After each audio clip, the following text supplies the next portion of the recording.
પ્રવૃત્તે શસ્ત્ર સંપાદે, શસ્ત્રનો સંપાદ અથવા શસ્ત્રનો પ્રહાર થવાની, શસ્ત્ર ફેંકાવાની પ્રવૃત્તે બરોબર સમય આવી ગયો. આમ શસ્ત્રનો મારો થવાની, પરસ્પર શસ્ત્રનો મારો થવાની એવી તૈયારી હતી. તે જ ક્ષણે પાંડવ ધનુ ઉદ્યમ્ય, આ પાંડવે અર્થાત અર્જુને પોતાનું ધનુષ્ય ઉચક્યું. ઋષિકેશમ તદા વાક્યમ ઇદમાહ મહીપતે. હે મહીપતિ, સંજય ધૃતરાષ્ટ્રને સંબોધન કરે છે.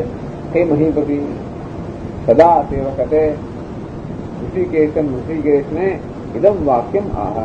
તે વખતે અર્જુને ઋષિકેશને, વળી પાછું ઋષિકેશ એટલે કહ્યું ને, ઋષિકેશ ઇન્દ્રિય, મન, અંતઃકરણ આ સર્વની પ્રવૃત્તિનું જે કારણ છે એમાં ઋષિકેશ સર્વાંતર્યામી છે.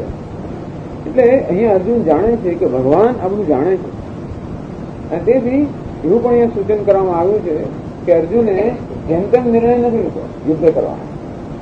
એવું નથી જાણે કે સંજય ન કહેતો હોય ધૃતરાષ્ટ્રને કે તમારા દીકરાને મા બાપ નથી કે કોઈને પૂછ્યા કર્યા વગર કે વગર વિચાર્યા વગર માત્ર આવેશથી પ્રેરણે યુદ્ધ કરતો હોય એવું અર્જુન ને. પરંતુ એને બરોબર ભગવાનની સલાહ લઈને ભગવાન કહે છે એ જાણે ને ઋષિ કે છે અર્થાત બધું જાણે છે, એમાં બધું ડાપણ છે. અને માટે બરોબર વિચાર કરીને અર્જુન યુદ્ધ કરવામાં આવે છે.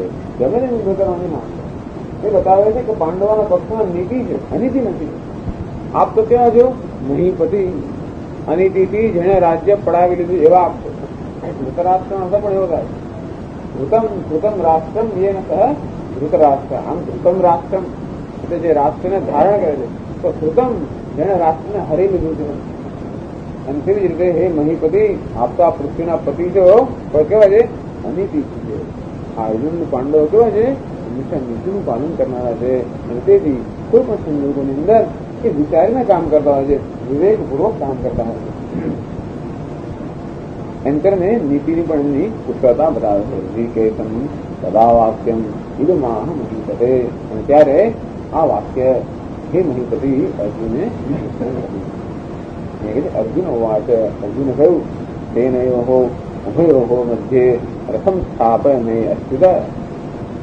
ઉભયોઃ સેનયોઃ મધ્યે હે અચ્યુત મે રથમ સ્થાપય. હે અચ્યુત, હે ભગવાન, ઉભયોઃ સેનયોઃ મધ્યે આ બંને સેનાઓની વચ્ચે મે રથમ મારા રથને સ્થાપિત કરો. આ બંને સૈન્યની વચ્ચે મારા રથને લઈ જાઓ. તો એ કહે છે કે જો કોણ કોને આજ્ઞા કર્યો, સ્થાપય એ આજ્ઞાકારી. અને એટલે એને આ અર્જુન જાણે કે આજ્ઞા કરી રહ્યો છે. કોને? પોતાના સારથીને. જરૂર અર્જુન કેવો છે રથ સ્વામી છે, અને રથનો જે સ્વામી હોય તો સારથીને આજ્ઞા કરે છે. અને તે અર્જુન આ સારથીને આજ્ઞા કરી રહ્યો છે. પણ સારથી કોણ છે? સારથી કે ત્યાં સર્વેશ્વર. આ તો ત્રિલોકીનાથ છે ને એના સારથી. તો સામાન્ય આમ જોવા જઈએ તો વ્યવહારની દ્રષ્ટિએ પણ એ દ્વારિકાધીશ તો છે જ, પરંતુ અર્જુનને ખબર છે કે માત્ર એટલા જ નથી. એટલે સર્વેશ્વર જે સમગ્ર જગતના ઈશ્વર છે એવા ઈશ્વરને આ અર્જુન સામાન્ય મનુષ્ય આમ આજ્ઞા આપી રહ્યો છે કે હે અર્જુન, આપ મારા રથને બે સૈન્યને વચ્ચે સ્થાપિત કરો. એ બતાવે છે કે અર્જુન ભક્ત છે. ભક્તિ જ્યાં હોય, પ્રેમ જ્યાં હોય ત્યાં આ પ્રકારની છૂટ ચાલે, નહીતર ન ચાલે. એટલે પ્રેમ હોય ત્યાં આવી બધી છૂટ ચાલતી હોય છે. એ જ બતાવે છે કે ભગવાન જેવા ભગવાન પણ પ્રેમની અંદર બધું ચલાવી લેતા હોય છે. અર્થાત પ્રેમ કેવી રીતે અન્યને પરવશ બનાવે છે. ભગવાન પણ ભક્તોના પ્રેમથી કેવા પરવશ બની જતા હોય છે, અને તેથી એમની આજ્ઞાનું પાલન કરતા હોય. અને ભક્તમાં આ પ્રકારની પ્રેમમાં, ભક્તમાં એટલે આ પ્રેમમાં આટલી શક્તિ છે કે ભલભલા શક્તિશાળીને પણ આપણે જાણે કે આજ્ઞાગીત બનાવી, આજ્ઞાગીત બનાવો નથી, પણ જાણે કે આપણે આજ્ઞામાં આવી જાય. સર્વેશ્વર યુદ્ધતે અર્જુને. ભક્તો માટે શું અશક્ય છે? ભક્તો માટે કાંઈ અશક્ય નથી. ભગવાનને પણ એ લોકો વશમાં કરી શકે છે. ભગવાન ભક્તોને પરવશ છે એવું બતાવે છે. અને એ જ બતાવે છે કે જયારે ભગવાન પણ અર્જુનને પરવશ હોય, ભગવાનનો પણ અનુગ્રહ જયારે એના પર હોય ત્યારે એને જીત થવાની છે એનો કોઈ શંકા નથી. આ પણ અર્જુનની વિવેક બતાવે છે કે એને જયારે શ્રી કૃષ્ણે જયારે બંનેને વિકલ્પ આપ્યો, એક બાજુ હું છું અને બીજી બાજુ મારી અક્ષરની સેના છે, તો અર્જુન ભગવાન ભલે નિષ્કસ્ત્ર હોય તો પણ એને પસંદ કરે. અને પછી ભગવાનને એમણે એને વિનંતી કરી, ભગવાન આપ મારા રથનું સારથ્ય કરો, રથના સારથી જાણો. કારણ કે એ સારથી કેમ, અમે તો આગળ જ એને ખબર છે કે જે કઈ શસ્ત્રોનો કે અસ્ત્રનો પ્રહાર થશે એ બધો પેલા ક્યાં થઈને આવે, ભગવાન પર થઈ મારી પર આવવાનો. અંતેથી જો કઈ એવું હોય કે ભય હશે તો બધો ભય પેલા ભગવાન હરી લે છે. એ તમારે તો આવવાનું છે જ, અને વસ્તુ બની પણ છે, બનેલું જ હતું. કરણાએ પણ એવી શક્તિ જયારે છોડી અર્જુન પર કે અર્જુનનો નાશ કર્યા વગર ના છોડે, ત્યારે ભગવાને એવી લીલા કરી, પોતાનું વજન એટલું ઉઠાવી લીધું કે એકદમ રથ તો પૃથ્વીમાં 6 ઇંચ નીચે ચાલી ગયો. માત્ર અર્જુનનો કંઈક તો એ શક્તિ છે, એને કંઈક તો કાર્ય કરવું જ પડે. અને શક્તિનું આપણે આદર પણ કરવો પડે. ભગવાન પણ આપણી શક્તિનો આદર કરતા હોય છે, પણ સાથે સાથે પોતાના ભક્તનું રક્ષણ પણ કરતા હોય છે. શક્તિનો આદર એ રીતે થયો કે અર્જુનનો જે મુગટ છે એ મુગટ પોતે જતો રહ્યો, અર્જુનનો પ્રાણ પતી ગયો. એટલે અર્જુન બરોબર બુદ્ધિમાન જાણે છે કે ભગવાનને આપણે પક્ષમાં રાખીશું, અને જે કઈ કામ કરતો હોય અર્જુન ભગવાન એની આગળ જ છે, અને ભગવાનને આગળ રાખીને કામ થાય. ભગવાનને આગળ રાખીને જ કામ થતું હોય, અને જે આવે બધું ભગવાન પાસેથી જ આવે છે. એમ જોવા જઈએ તો બહુ સુંદર અહીંયા વ્યવસ્થા, જે આવે છે બધું ભગવાન પાસે થઈને આવતો હોય, એટલે પ્રસાદ નથી. જે કામ કરતા હોઈએ ને ભગવાનને આગળ રાખીને જ કરતા હોઈએ. આ બધું અર્જુનના મનમાં હશે જ ને. એ તો પોતાના સાધ્યો કે શ્રી કૃષ્ણ અત્યંત પૂછ્યા સાથી હતા, એમના જેવા સાથી કોઈ હતા જ નહીં. એ પણ એક હકીકત હતી. અને જોડે એના સખા હતા, એના સ્નેહી હતા, અને એના તો કે શું હતા શીખવાને આપણે એમના સલાહકાર હતા, અને એ રીતે વડીલ પણ હતા બધી રીતે. તો એટલે ઋષિકેશમ સદા વાક્યમ સુગમાહ મહિપતિ, હે મહિપતિ હવે કીધું સક્ષિત મારા રથને 2 સૈન્યોથી સ્થાપિત કરો. કદાચ કોઈને એમ લાગે કે ભગવાન કદાચ ગુસ્સે થઈ ગયા કે તું એ મને કહેનારો કોણ, તો અર્જુન સૂચન કરે છે કે નહીં, આપ તો અચ્યુત છો ને. અચ્યુત એટલે જે ક્યારેય પણ પોતાના સ્વરૂપમાંથી ચ્યુત થતો નથી. એટલે કે જન્મમાં ક્યારેય કોઈ વિકાર જન્મતો નથી. ક્રોધ તો વિકાર છે ને. એટલે કોઈ ભગવાનને કયું કહી જાય અને ભગવાનને ક્રોધ થાય તો કેવા થઈ ગયા, પોતાના સ્વરૂપમાંથી એ ચલાયમાન થઈ ગયા. અચ્યુત એટલે જે કોઈ પોતાના સ્વરૂપમાંથી ક્યારેય ચલાયમાન થતા નથી, જન્મમાં કોઈ પ્રકારનો વિકાર હોતો નથી. એટલે મને ખબર છે ભગવાન આપ તો અચ્યુત છો. એટલે કદાચ મારી એવી કઈ ભૂલ થઈ ગઈ હોય કે મારાથી એવી ધૃષ્ટતા થઈ ગઈ હોય અને કોઈ અયોગ્ય વસ્તુ મેં આપને કહી હોય તો પણ આપ કોઈ ક્રોધિત થવાનું નથી, મને ખબર છે. એમ અચ્યુત કહે છે, અર્જુન કહે છે અચ્યુત હે ભગવાન આપ તો અચ્યુત છો. ક્યારેય પણ પોતાના મને ને આપતા આપી હોય તો પણ આપનું જે સ્વરૂપ છે તે છે. આમ મારા રથને 2 સૈન્યની વચ્ચે સ્થાપિત કરવાનું. શા માટે? અહીં બીજું પણ એક શંકરાનંદ નામના એક આચાર્ય થઈ ગયા, એમણે આ શ્લોકની ટીકા લખી ત્યારે અથ શબ્દ પર બહુ સુંદર એક દ્રષ્ટિ આપે છે. અથ વ્યવસ્થિતાન દૃષ્ટવા, અથ શબ્દનો અહીંયા આગળ પ્રયોગ છે. તો શાસ્ત્રમાં હંમેશા અથ શબ્દનો પ્રયોગ, અથ એટલે પ્રારંભ કરવાનો હોય ત્યારે આપણે અથ શબ્દ તો વસ્તુનો પ્રારંભ થતો હોય. અથવા એમ પણ કહેવાય છે અથ શબ્દનો અર્થ થાય છે એ મંગળ સૂચક અર્થ. ઓમકાર એ મંગળ ધ્વનિ, ઓમ ધ્વનિ માત્રથી એક મંગળ વાતાવરણ ઉત્પન્ન થાય. એમ તે જ અથ એ શબ્દ પણ છે, એના ધ્વનિ માત્રથી એ પણ મંગળ સૂચક છે. એટલે જાણે કે અથ એ શબ્દનો પ્રયોગ કરીને સમજે કંઈક મંગળ વસ્તુ બની રહી છે કે મંગળ વસ્તુનો પ્રારંભ થઈ રહ્યો છે, એવી પ્રકારનું સૂચન કરે છે. ભલે એમ લાગતું હોય કે અત્યારે અર્જુન સુખ અને મોહની અંદર ફસાઈ ગયો, અત્યંત અમંગળ પરિસ્થિતિમાં આવી ગયો એમ જણાય છે, પણ છતાં પણ આ જ વસ્તુઓને માટે અત્યંત મંગળકારી બની. બીજા બધા યુદ્ધની માફક અત્યારે પણ એને આ યુદ્ધ જો કર્યું હોત તો જીતી ગયા હોત, અને છતાં પણ આ ભગવત ગીતાનો જે ઉપદેશ છે એને પ્રાપ્ત ન થયા. આ તો અર્જુનના મનમાં શોક અને મોહ જયારે ઉત્પન્ન થયા ત્યારે જ ભગવદ્ ગીતાના ઉપદેશ માટેની એક ભૂમિકા તૈયાર થઈ. અને તેથી અત્યારે ભગવદ્ ગીતા મહાભારતમાં પણ તો કેટલાય આગળ યુદ્ધો થઈ ગયા, છતાં આ જ વખતે ભગવદ્ ગીતાનો જે ઉપદેશ થયો એનું કારણ છે અર્જુનની આ પ્રકારની માનસિક સ્થિતિ. માનસિક સ્થિતિ જેને મનમાં મોહ એનો જેમનો શોખ, આવી માનસિક સ્થિતિ ઉત્પન્ન થવાનું કારણ થયું કારણ કે અર્જુને બંને સૈન્યો વચ્ચે જઈને આ બંને સેનાઓનું નિરીક્ષણ કર્યું. બંને સૈન્યો વચ્ચે જવા માટે એને પહેલા ભગવાનને આદેશ આપ્યો.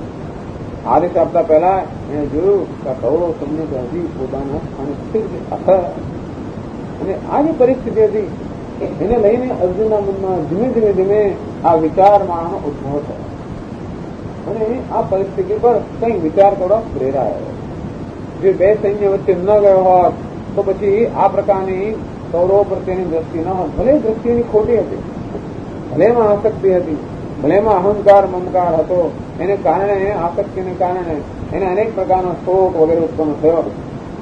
પરંતુ એ શોક કે વિષાદમાંથી અંતે તો એના મનમાં વિવેક પણ જાગૃત થયો અને એ વિષાદનું પરિણામ શું આવ્યું કે ભગવાનને વિનંતી કરી, હે ભગવાન આપણને જ્ઞાન પ્રદાન કરો. એટલે વિષાદ પણ અર્જુન માટે અત્યંત આશીર્વાદ બની ગયો. જોયું તો વાલ્મીકી ઋષિના મનમાં શોક જન્મ્યો. એમાં જયારે ક્રૌંચ વધ જયારે જોયો ત્યારે મનમાં એક શોક જન્મ્યો. એમાંથી એક શ્લોક સરી પડ્યો. અર્થાત સરસ્વતીની કૃપા એમના પર થઈ અને એમાંથી પછી રામાયણની આખી રચના થઈ.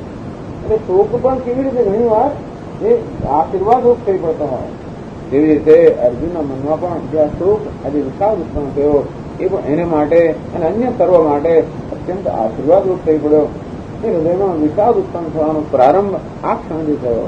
એટલે તેથી આ એક જાણે કે મંગળ ક્ષણ ન હોય અર્જુનના જીવનની અંદર.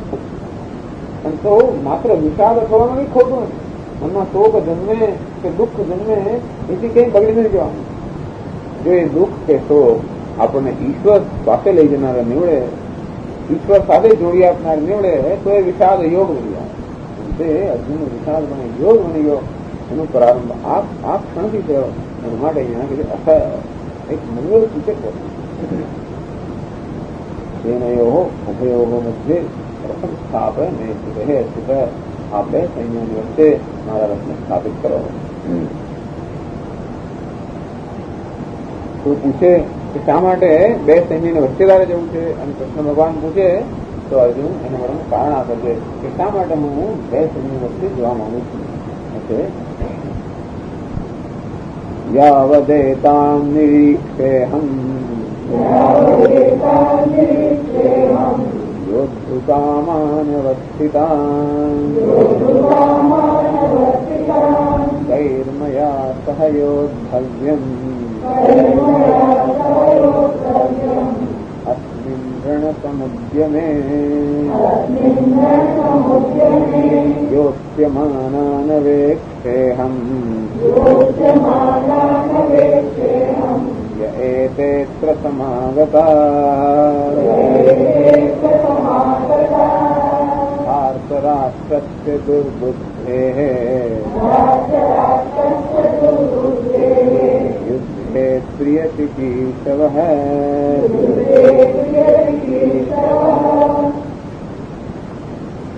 યાવત એતાન નિરીક્ષેહં યુદ્ધકામાન અવસ્થિતાન એતાન યુદ્ધકામાન અવસ્થિતાન યાવત અહમ નિરીક્ષે. ભગવાન મારો રથ એવા સ્થળે લઈ જાઓ કે જેથી યુદ્ધકામાન યુદ્ધ કરવાની ઈચ્છા ધરાવનાર અવસ્થિતાન એવી ઈચ્છા અહીંયા આગળ ઉપસ્થિત થયેલા, આમ યુદ્ધ કરવાની ઈચ્છાથી ઉપસ્થિત થયેલા આ બધા સૈનિકોને કે આ બધા યોદ્ધાઓને હું નિરીક્ષણ કરી શકું એવા સ્થળે આપ યાવત એવા સ્થળે આપ આ રથને લઈ જાઓ.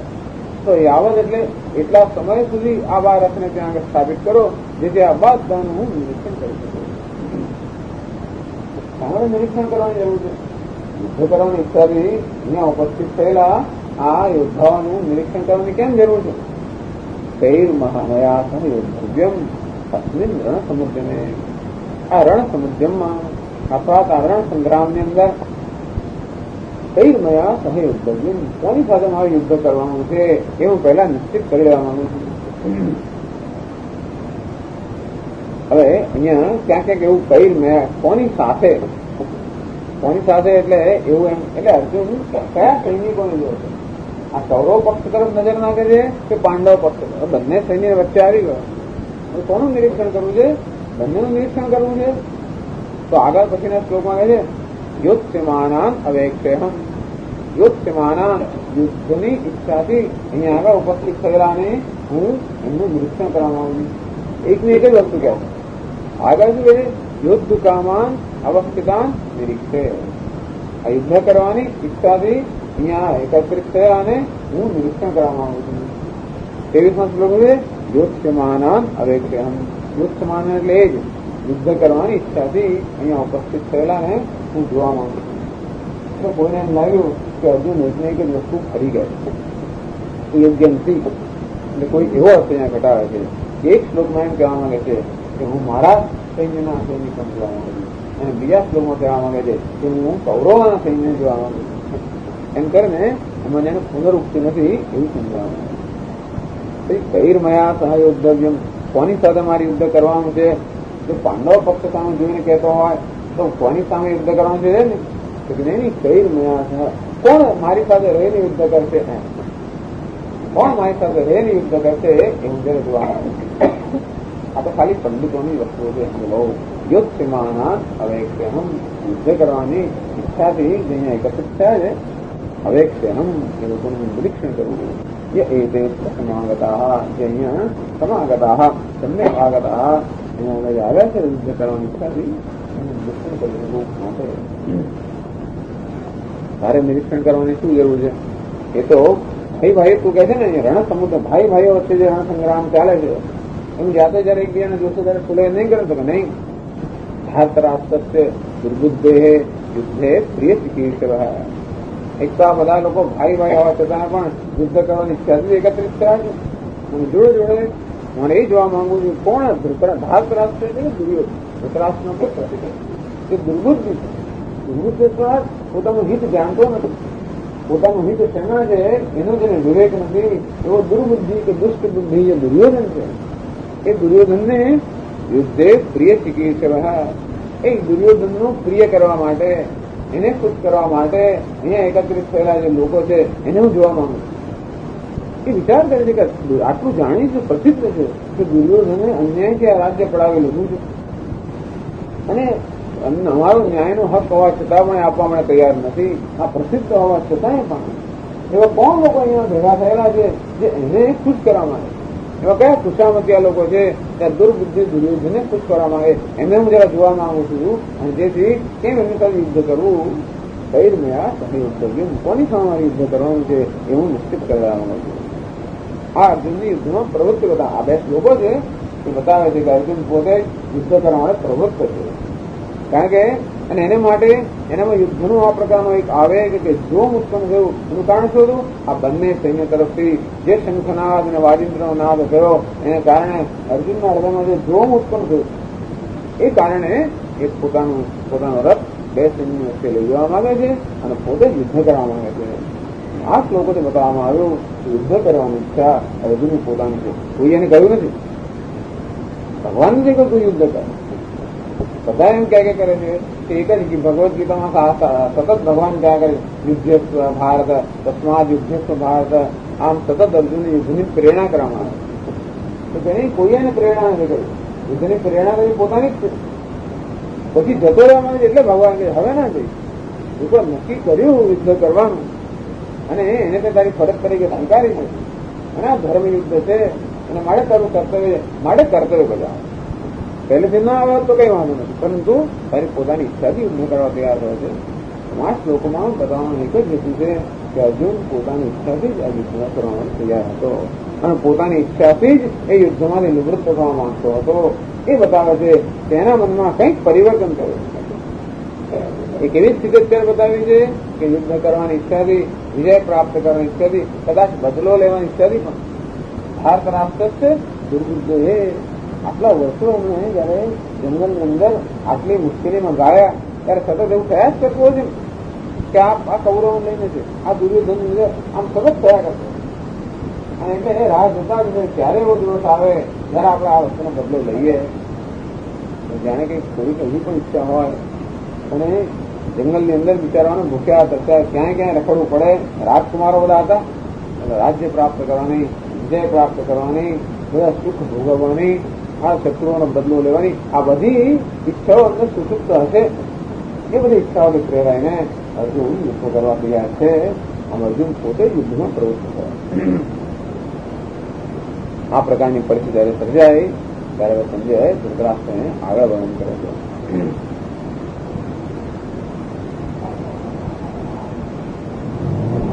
કદાચ ધૃતરાષ્ટ્ર એમ થયું હોય કે અર્જુન જયારે શ્રી કૃષ્ણ પૂછે છે ત્યારે શ્રી કૃષ્ણ એનો ઉપદેશ આપશે જો અર્જુન યુદ્ધ ના કરવું છે, અર્જુન યુદ્ધ કરવા તૈયાર થયો છે ત્યારે ધૃતરાષ્ટ્રને એમ હજી એને એવી આશા છે કદાચ શ્રી કૃષ્ણ એને એવો ઉપદેશ આપે કે યુદ્ધ ના કરી, યુદ્ધથી બહુ હિંસા થાય અને માટે કદાચ શ્રી કૃષ્ણ પોતે જ અર્જુનને યુદ્ધમાં લઈ નિવૃત્ત કરવાનો ઉપદેશ આપે એવું ધૃતરાષ્ટ્ર છેલ્લી એક આશા હતી. એટલે સંજય કહેવા માંગે છે એવું કાંઈ થયું નથી. ભગવાન તેને ઉપદેશ નથી આપ્યો, ઉલટો અર્જુન પોતે પેલા શોક અને મોહને કારણે યુદ્ધમાંથી નિવૃત્ત થવા માંગતો તો ઉલટો ભગવાન એને યુદ્ધમાં પ્રેર્યો. એટલે તમે જ એવી આશા રાખતા હો કે ભગવાન અર્જુનને યુદ્ધમાંથી મુક્ત કે નિવૃત્ત કરશે, એને બદલે ભગવાન તો અહીંયા યુદ્ધમાં પ્રેરણા કરવા માટે છે એમ કરીને કદાચ ધૃતરાષ્ટ્રના હૃદયમાંથી કેવી અપેક્ષા હોય એ દૂર કરવા માટે અહીંયા સંજય કહે છે. સંજય ઉવાચ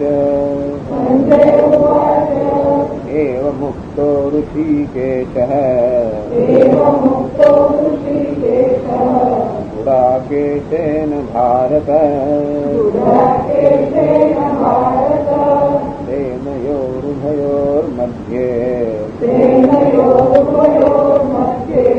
आपयित्वा रथोत्तमम्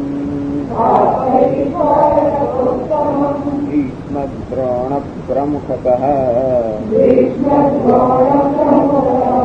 सर्वेषां च महीक्षिताम् उवाच पार्थ पश्येतान् समवेतान् कुरुनिति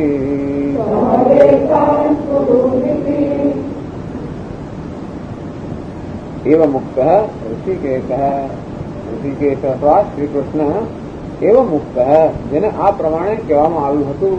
ઉક્ત જેને આ પ્રમાણે કહેવામાં આવ્યું હતું અર્જુન વડે આ પ્રમાણે જેને કહેવામાં આવ્યું હતું અર્થાત અર્જુન વડે આ પ્રકારનો આદેશ તેને આપવામાં આવ્યો હતો ઋષિકેશ અથવા શ્રી કૃષ્ણ. અને કોના વડે કહેવાનું? ગુડા કે છે ને. હવે સંજય અર્જુન માટે શબ્દો વાપરે છે ગુડા કે છે. ગુડાકાયા ઈશ ગુડાકેશ. ગુડાકાનો અર્થ થાય છે નિદ્રા. તો ગુડાકાયા ઈશ નિદ્રાનો જે ઈશ છે, નિદ્રાનો જે સ્વામી છે અર્થાત જેને નિદ્રા પર વિજય પ્રાપ્ત કર્યો છે એવો અર્જુન. આખી રાત એ બધા જયારે સુઈ ગયા ત્યારે પણ અર્જુન આખી રાત જાગીને પણ જે કંઈ એને શીખવામાં આવ્યું હોય એનો અભ્યાસ રાત્રે કરતો અને એટલા માટે શબ્દવેદી બાણ વગેરે આ બધી ઘણી બધી કુશળતાને પ્રાપ્ત કરેલી. આમ જેને રાત્રિ પર નિદ્રા પર તમસ પર પોતાની વૃત્તિઓ પર વિજય પ્રાપ્ત કર્યો છે એવો જીતેન્દ્રિય સાવધાન જે અર્જુન છે એ અર્જુન જયારે ઋષિકેશને સર્વાંતર્યામીને આ પ્રમાણે જયારે કહ્યું ત્યારે હે ભારત એમ કહીને વળી સંજય એમ સૂચના કરવા માંગે છે કે ભારત આ ભરત કુળમાં આપ ઉત્પન્ન થયેલા છો, આ બધા પણ ભારત જ છે. એ તો ખાલી અર્જુન ભારત છે એવું નથી, ધૃતરાષ્ટ્ર ભારત છે, દુર્યોધન ભારત છે એમ જોવા જઈએ છે. ભારત એટલે ભરતના કુળમાં ઉત્પન્ન થયેલા ભારત. તો આપણે અર્જુનને ભારત કહેતા, ભારતમાં હતા તો અર્જુન કરતા હોય તો સામાન્ય છે અર્જુનને એક સંબોધન કરવામાં આવતું હતું, પણ અહીંયા ધૃતરાષ્ટ્રને સંબોધન છે કે હે ભારત, હે ભરત કુળના ઉત્પન્ન થયેલા આ બધા ભાઈ વચ્ચે અત્યારે યુદ્ધ થઈ રહ્યું છે એમાં એને નિવૃત્ત કરવા આ બધી શક્તિશાળી છે એ ભારત. ઋષિકેશ શ્રી કૃષ્ણ જયારે ગુડા કહે છે આ પ્રમાણે કહ્યું સેનયોઃ ઉભયોઃ મધ્યે રથોત્તમ સ્થાપયિત્વા. ઉત્તમમ રથમ રથ ઉત્તમ જે રથ હતો અર્થાત અર્જુન જે રથ હતો ઉભયોઃ સૈન્યોઃ મધ્યે સ્થાપયિત્વા. આ બંને સૈન્ય વચ્ચે સ્થાપિત કરી અર્થાત શ્રી કૃષ્ણએ અર્જુનના આદેશનું પાલન કર્યું. એવું નહીં કે શ્રી કૃષ્ણ ઉશ્કેરાઈ ગયા તો તું વળી મને કહેનારો પણ હું તો દ્વારિકાધીશ તું આદેશ આપું એમ નહીં.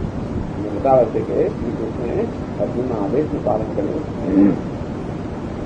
અને બંને સૈન્યની વચ્ચે તે પણ એ મોકાની જગ્યાએ ઉભા રાખેલા. ભીષ્મ દ્રોણ પ્રમુખત. ભીષ્મ અને દ્રોણ જ્યાં હતા એટલે એવી જગ્યાએ ભગવાન રથ લઈ ગયા કે અર્જુન બરોબર સ્પષ્ટતાથી ભીષ્મ અને દ્રોણને જોઈ શકે. બહુ મોટું સૈન્ય, આપણે તો દૂરબીન જોયો તો માંડ દેખાય, એટલા બધા લાખો લોકો ત્યાં ભેગા થયેલા. પરંતુ એટલે એવા સ્થાને આ રથને લઈ જવામાં આવ્યો કે ત્યાં જે ભીષ્મ અને દ્રોણની સામે હતા, અર્થાત અર્જુન ભીષ્મ અને દ્રોણને પ્રત્યવાદી જોઈ શકે. ભીષ્મ દ્રોણ પ્રમુખ સર્વેશામ મહિક્ષિતામ પ્રમુખ. અને જે મહિક્ષિતા હતા, જે બીજા બધા રાજાઓ હતા, એ બધા રાજાઓનું પણ નિરીક્ષણ અર્જુન કરી શકે. એની તેમની સામે જેનું ઉદાહરણ કરે વાચે એમ બંને સૈન્ય વચ્ચે રથને ઉભો રાખીને વાચે. કોણ વાચે? ભગવાન વાચે. ભગવાને કહ્યું તો ભગવદ્ ગીતાના પહેલા અધ્યાયમાં આટલું વાક્ય ભગવાન બોલ્યા, બસ આટલું જ બોલ્યા વાચે. અને બરોબર એ બોલવાની પાછળ પણ એનો હેતુ હતો. એટલે છે ને અહીંયા કહે છે ને વાત પક્ષે ઋષિ કે છે, ભગવાન કહે છે ઋષિ કે છે, બધું અંતર્યામી જાણે છે કે ધીમે ધીમે અર્જુનની પરિસ્થિતિ કેવી થવાની છે એમાં અમને જ્ઞાન છે. અથવા એમ કહો કે અર્જુનની પરિસ્થિતિ કેવી થવી જોઈએ તો અર્જુનનું કલ્યાણ થાય એ માટે એવું જરૂરી છે કે આના મનમાં વિષાદ ઉત્પન્ન થાય. જો ને એવો ઉત્સાહ ટકી રહે તો યુદ્ધ કરીને જતો રહેશે તો કઈ એનું કલ્યાણ થવાનું નથી. એટલે આ પરિસ્થિતિમાં અર્જુનની કેવા પ્રકારની સ્થિતિ મનસ્થિતિ થવાની છે એનું જેને એનો આચાર કે જ્ઞાન જેને છે એવા આ ઋષિકેશ છે એમાં બરોબર એવું વાક્ય કહ્યું અર્જુનને. બીજી એનામાં અમુક પ્રકારની વિચારમાળાનો ઉદ્ભવ થાય. વાચે પાર્થ, હે પાર્થ પશ્ચેતાન. પાર્થ પણ સંબોધન પોતાના પુત્રને પાર્થ કહે છે. એટલે આગળ પહેલા દિવસે કહેલું પાર્થ એટલે પૃથ્વીનું સૂચન કરે છે, અથવા તમસનું સૂચન કરે છે. અર્થાત જેનું મન કે અંતઃકરણ હવે આ તમો ગુણથી પ્રભાવિત થઈ જવાનું છે. કારણ કે એ તો પછી અત્યંત એનામાં તો કૃપા અથવા તો એકદમ દયા અને સહાનુભૂતિ, ખોટી સહાનુભૂતિ દયા અને એ પ્રકારની જે વિષાદ જેના હૃદય પર થવાઈ જવાનું છે એ જાતનું સૂચન કહે છે પાર્થ. દુઃખા એટલે સ્ત્રીનો સ્વભાવ છે, શોક અને મોહન આ બધું. એટલે પુરુષમાં તો એને સ્ત્રીનો સ્વભાવ કહેવાય. એવું સ્ત્રીનો સામાન્ય સ્ત્રીમાં વધારે જોવા મળતું ગમે કહેવાનું, પરંતુ આને સ્ત્રી સ્વભાવ કહેવામાં આવે. શોક મોહ આ સ્ત્રીના સ્વભાવથી આ પ્રભાવિત થઈ જવાનો હોવાને કારણે ભગવાન એને કહે છે હે પાર્થ પશ્ચ એતાન સમવેતાન ગુરુ. એતાન સમવેતાન ગુરુ પશ્ચ ઇતિ ઉવાચ. કે અહીંયા આગળ એકત્રિત થયેલા આ કૌરવોને જો, આ એકત્રિત થયેલા દુશ્મનો જો એમ નથી કહેતા, એકત્રિત થયેલા કૌરવોને જો. અને એમ કરીને આ કૌરવો ઉભા છે, તારા સંબંધી ઉભા છે, તારા સ્નેહીઓ છે, સગાઓ છે, કુટુંબીજનો છે, એવું જાણે કે વિચાર ભગવાન એના મનમાં કંઈક એવો વિચાર મૂકે છે. અને એટલે પેલો કૌરવોને જોયે એમ કહ્યું હોત કે આ દુષ્ટ લોકોને જો તો અર્જુને કદાચ દુષ્ટ લોકો ત્યાં જોયા હોત. એમ કહ્યું કે આ દુશ્મનોને જો તો અર્જુને કદાચ દુશ્મન ત્યાં દેખાયા હોત. હા, અને અંગ્રેજીમાં ઓટો સજેસ્શન કહેવામાં આવે, એક પ્રકારનું સૂચન કરવામાં આવે છે અર્જુનને જાણે કે હે અર્જુન હે પાર્થ આ કૌરવોને બીજો અહીંયા આગળ સમવેતાન ગુરુ નથી. અહીંયા આગળ એકત્રિત થયેલા બધા કૌરવોને બીજો એનું નિરીક્ષણ કરે.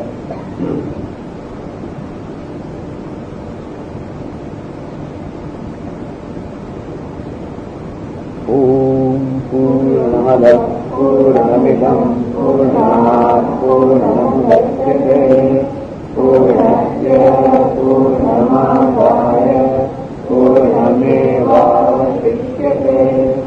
ઓમ શાંતિ શાંતિ શાંતિ.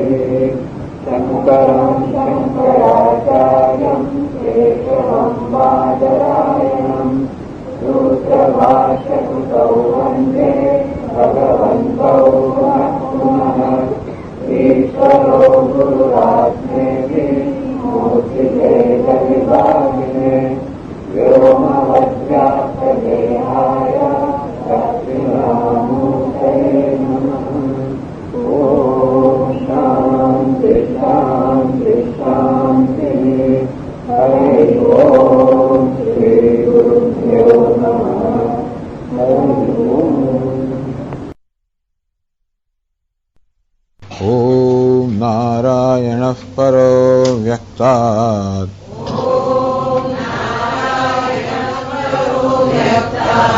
અંડમવ્યક્તસંભવम् અંડસ્યાन्तस्त्विमे लोकाः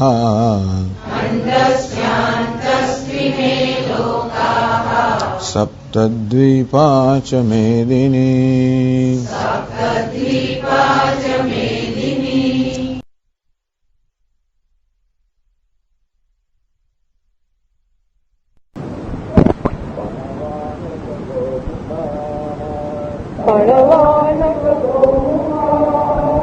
सहसैवाभ्यहन्यन्त शब्दस्तु मूलो भवद ततस्वेतैर्हयैर्युक्ते महति स्यन्दने स्थितौ माधवः पाण्डवश्चैव दिव्यौ शङ्खौ प्रदध्मतुः पाञ्चजन्यम् ऋषिकेशः देवदत्तं धनञ्जयः पौण्ड्रं दध्मौ महाशङ्खम्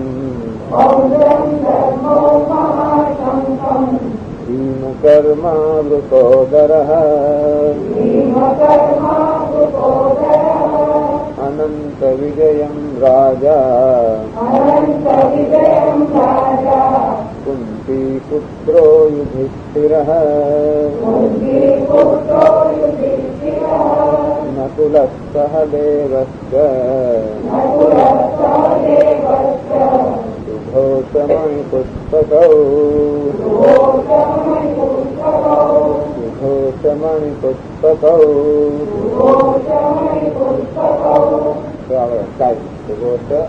सुघोषमणिपुस्तकौ काश्यश्च परमेश्वासः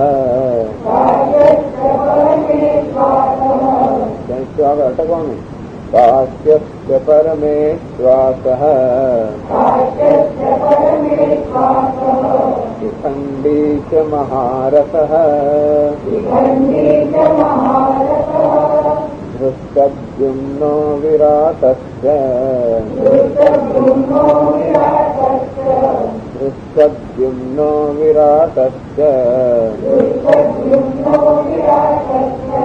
सात्यकिश्चापराजितः द्रुपदो द्रौपदेयाश्च सर्वशः पृथिवीपते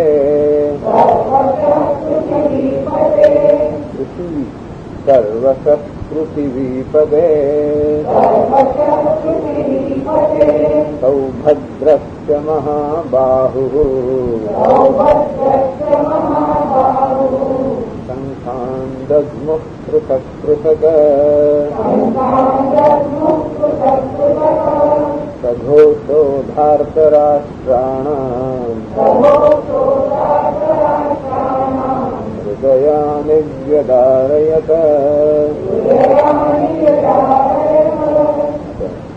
પછી બીજું નાનો વકાર બોલવાનો હૃદયાનિ વ્યદારયત નભસ્ય પૃથ્વીં ચૈવ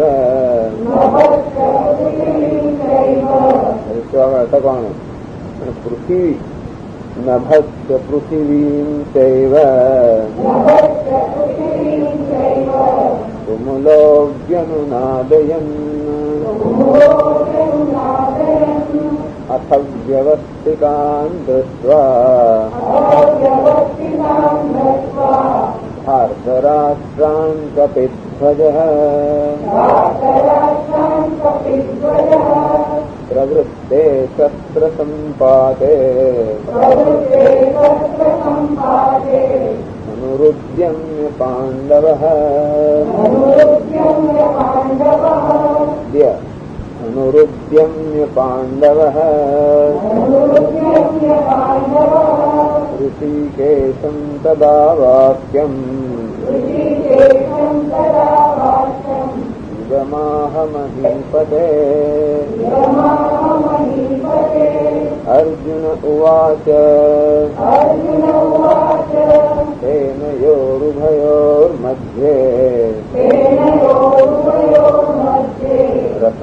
स्थापयमेच्युत यावदेतान् निरीक्षेऽहम्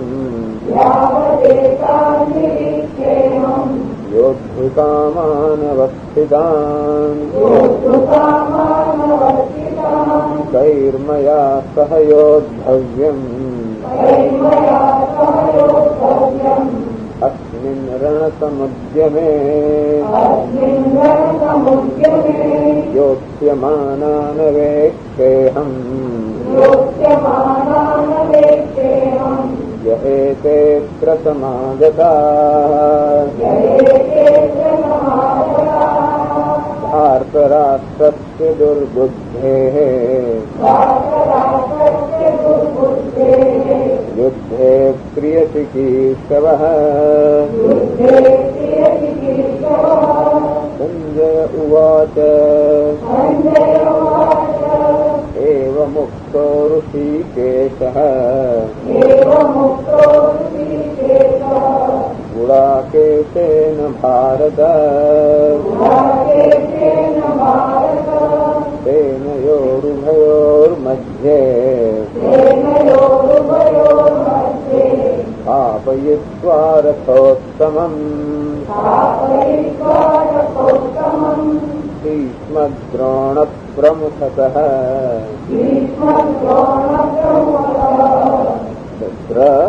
जोड़ाते थे एक आगे थोड़ा भार आवे प्र जोड़ाते थे थोड़ा भार आवे भीष्मद्रोणप्रमुखतः सर्वेषां च महीस्थिताम् उवाच पार्थ पश्यैतान् समवेतान् कुरूनिति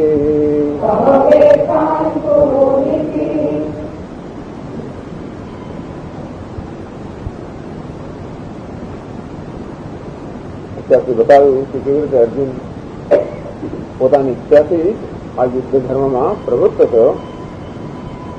કેવી રીતે કુરુક્ષેત્રના મેદાનમાં એવી પરિસ્થિતિ રચાય કે બંને સૈન્યો દ્વારા શંખ અને અન્ય યુદ્ધના વાજિંત્રો જયારે વાદ થયો ત્યારે એનાથી ઉશ્કેરાઈ જઈને અર્જુન પોતે ભગવાનને કહે છે હે ભગવાન મારા રથને બે સૈન્ય વચ્ચે સ્થાપિત કરો. ધનુરુદ્યમ પાંડવ એને પહેલા તો ધનુષ પોતાનું ઉછળવ્યું અને ભગવાનને પછી એને આદેશ કર્યો કે ભગવાન એ અચ્યુત મારા રથને આ બે સૈન્ય વચ્ચે સ્થાપિત કરો. જેથી હું જોઈ શકું કે કયા કયા લોકો સાથે મારે યુદ્ધ કરવાનું છે. કારણ કે આ લોકો બધા યુદ્ધ કરવાની ઈચ્છાથી આવે છે, સુલહ કરવાનું નથી આવે. યુદ્ધ કામણ ભલે ને અમારા સગાવાલાઓ હોય પણ બધા યુદ્ધ કરવાની ઈચ્છાથી આવેલા છે. ભારત રાષ્ટ્ર છે દુર્બુદ્ધ છે. આ ભારત રાષ્ટ્ર છે દુર્યોધન દુર્બુદ્ધ છે. અર્થાત પોતાનું હિત શેમાં છે એ જાણતો નથી અને માટે જાણે કે પોતાનું અહિત કરવા તૈયાર ન થયો. અને બીજા બધા આટલા બધા લોકો આ કૌરવોના સૈન્યમાં છે એને સહાય કરવા માટે આવ્યા છે. બતાવે છે કે એ લોકો પણ આ દુર્બુદ્ધિને કોઈને કોઈ રીતે સહાય કરે છે. એને આ પ્રકારની પ્રવૃત્તિમાંથી વારવાને બદલે એને પ્રોત્સાહન ન આપતા હોય એ રીતે આ બીજા લોકો ભેગા રહ્યા છે. પણ એ લોકો દુર્બુદ્ધિ જ છે. અને તેથી આ લોકોને હું જોઈ લેવા માંગુ છું કે કોની સમયમાં યુદ્ધ કરવાનું છે. આ યુદ્ધ માટે તૈયાર પોતાની જ ઈચ્છા છે. હવે કંઈક થાય છે જે નથી એ પોતે જ વળી પાછો એ યુદ્ધમાંથી નિવૃત્ત થવા માંગે છે. આ યુદ્ધમાં પ્રવૃત્તિ પણ પોતાની ઈચ્છાની છે અને યુદ્ધમાંથી નિવૃત્ત થવાની ઈચ્છા પણ પોતાની છે. એ ખાસ અહીંયા બતાવે છે. ત્યારે ભગવાને અર્જુનના આદેશ પ્રમાણે બંને સૈન્યને વચ્ચે રથને સ્થાપિત કર્યો અને બરોબર ભીષ્મ દ્રોણ અન્ય રાજાઓની સમક્ષ જયારે રથ સ્થાપિત કર્યો ત્યારે અર્જુનને પછી આદેશ આપ્યો, તેને સૂચના આપી પાર્થ પશ્ચેતાન સમવેતાન ગુરુ. હે પાર્થ, જેમ ગયો તો કહ્યું આ પાર્થ સ્ત્રી સ્વભાવનું સૂચક છે અને જેનું સૂચક માનવું હોય માની શકાય. જેવા સમયે એકને એક સંબંધન જુદી જુદી વસ્તુનું પણ સૂચક હોય શકાય. અને તો પાર્થ એટલે અર્જુન પોતાનો પુત્ર છે, કોઈનો દીકરો છે. એટલે એમ કઈ આશ્વાસન પણ આપે કે તું ગભરાઈશ ને, હું તારી સાથે છું, માટે તું તારે સૈન્ય પર નજર કર, એ જેવું હોય તો જોઈ લે. જ્યાં સુધી હું આ રથમાં સારથી છું ત્યાં સુધી તારે કંઈ ગભરાવાની ચિંતા નથી. અને તેથી તું તારે જેટલો સમય જોઈએ એટલો સમય બધાનું નિરીક્ષણ કરી લે. પણ આ તારો સ્ત્રી સ્વભાવ છે, એટલે કે દરેકમાં સ્ત્રી સ્વભાવ છે. દરેકમાં એક લાગણીશીલ વ્યક્તિત્વ હોય છે અને દરેકમાં એક બૌદ્ધિક વ્યક્તિત્વ પણ હોય. આમ પ્રત્યેક વ્યક્તિ સ્ત્રી અને પુરુષ અને પ્રકૃતિ એના સંયોગ હોય છે. કોઈ એકલો પુરુષ હોઈ ન શકે કે એકલી સ્ત્રી પણ ના હોઈ શકે. સ્વભાવની દ્રષ્ટિએ એટલે ભલે ઉપાધિની સુદેહની દ્રષ્ટિએ સ્ત્રી અને પુરુષ એવા વિભાગ અમે પાડતા હોઈએ, સ્વભાવની દ્રષ્ટિએ પુરુષ અને પ્રકૃતિ એ બેના સંયોગથી આ સમગ્ર જગતમાં જે કોઈ પદાર્થ છે એની ઉત્પત્તિ થઈ છે. અને તેથી આ સ્વભાવ પણ દરેકમાં છે. બાકી અર્જુન જેવો આટલો બધો શુરવીર આવો મહાન યોદ્ધો એનામાં પણ આવો લાગણીશીલ સ્વભાવ છે અને એ અત્યારે બહાર આવે. એટલે પાર્થ આ સંબોધન પણ લાગણીશીલ સ્વભાવને ધ્યાનમાં રાખીને ભગવાન કરે છે કે હવે તારી લાગણી તારી બુદ્ધિનો કાબુ લઈ લેવાની છે. ત્યાંથી બુદ્ધિ કોઈ પ્રસંગ કોઈ ઘટનાની અંદર કે કોઈ પ્રસંગની અંદર કે કોઈ સ્થિતિમાં જયારે બુદ્ધિ કાબુમાં હોય ત્યારે મનુષ્ય વિવેકપૂર્વક નિર્ણય કરી શકે. પણ બુદ્ધિ પર જયારે લાગણીનો આવેગ આવી જાય, લાગણીના આવેગમાં જયારે મનુષ્ય કામ કરતો હોય ત્યારે વિવેક બાજુમાં રહી જતો હોય છે. એવી જ પરિસ્થિતિ અત્યારે અર્જુન માટે પણ ઉપસ્થિત થઈ. વાચ પાર્થ પશ્ચૈતાન સમવેતાન ગુરુને જે પાર્થ સમવેતાન એકત્રિત થયેલા ગુરુઓને કીધો. હવે આગળ વર્ણન આવે છે કે અર્જુને શું જોયું. 26મા શ્લોકમાં કહે છે તત્ર પશ્યત સ્થિતાન પાર્થઃ પિતॄન સ પિતામહઃ આચાર્યાન માતુલાન ભ્રાતॄન પુત્રાન પૌત્રાન સખીન તથા સ્વસુરાન સુહૃદશ્ચૈવ સેનયોરુભયોરપી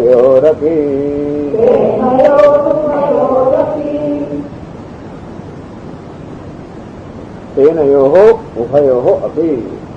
આ બંને સેનાઓની વચ્ચે અર્થાત અર્જુને બંને સૈન્યનું નિરીક્ષણ કર્યું એવું આપણે આનંદ સમજી શકીએ. ઉભયોઃ સેનયોઃ આ બંને સેનાની વચ્ચે કે બંને સેનામાં તત્ર અપશ્યત.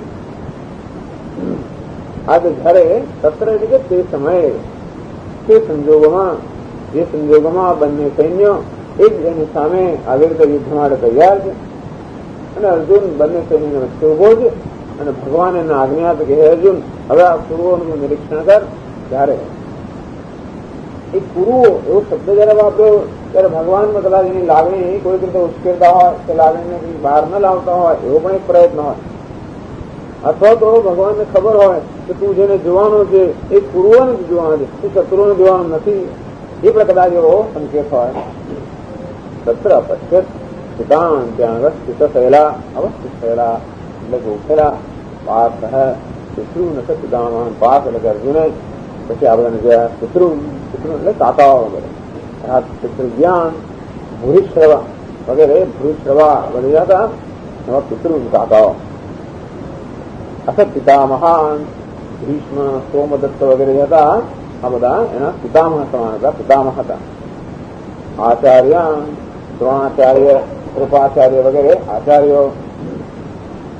માતુલાન એટલે મામાઓ બધા, શલ્ય શકુની આ બધા એના મામાઓ.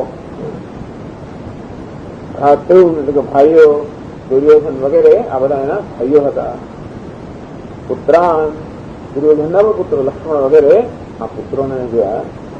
પૌત્રાન લક્ષ્મણના પણ પુત્રો પુત્ર પૌત્ર સખી મિત્રો.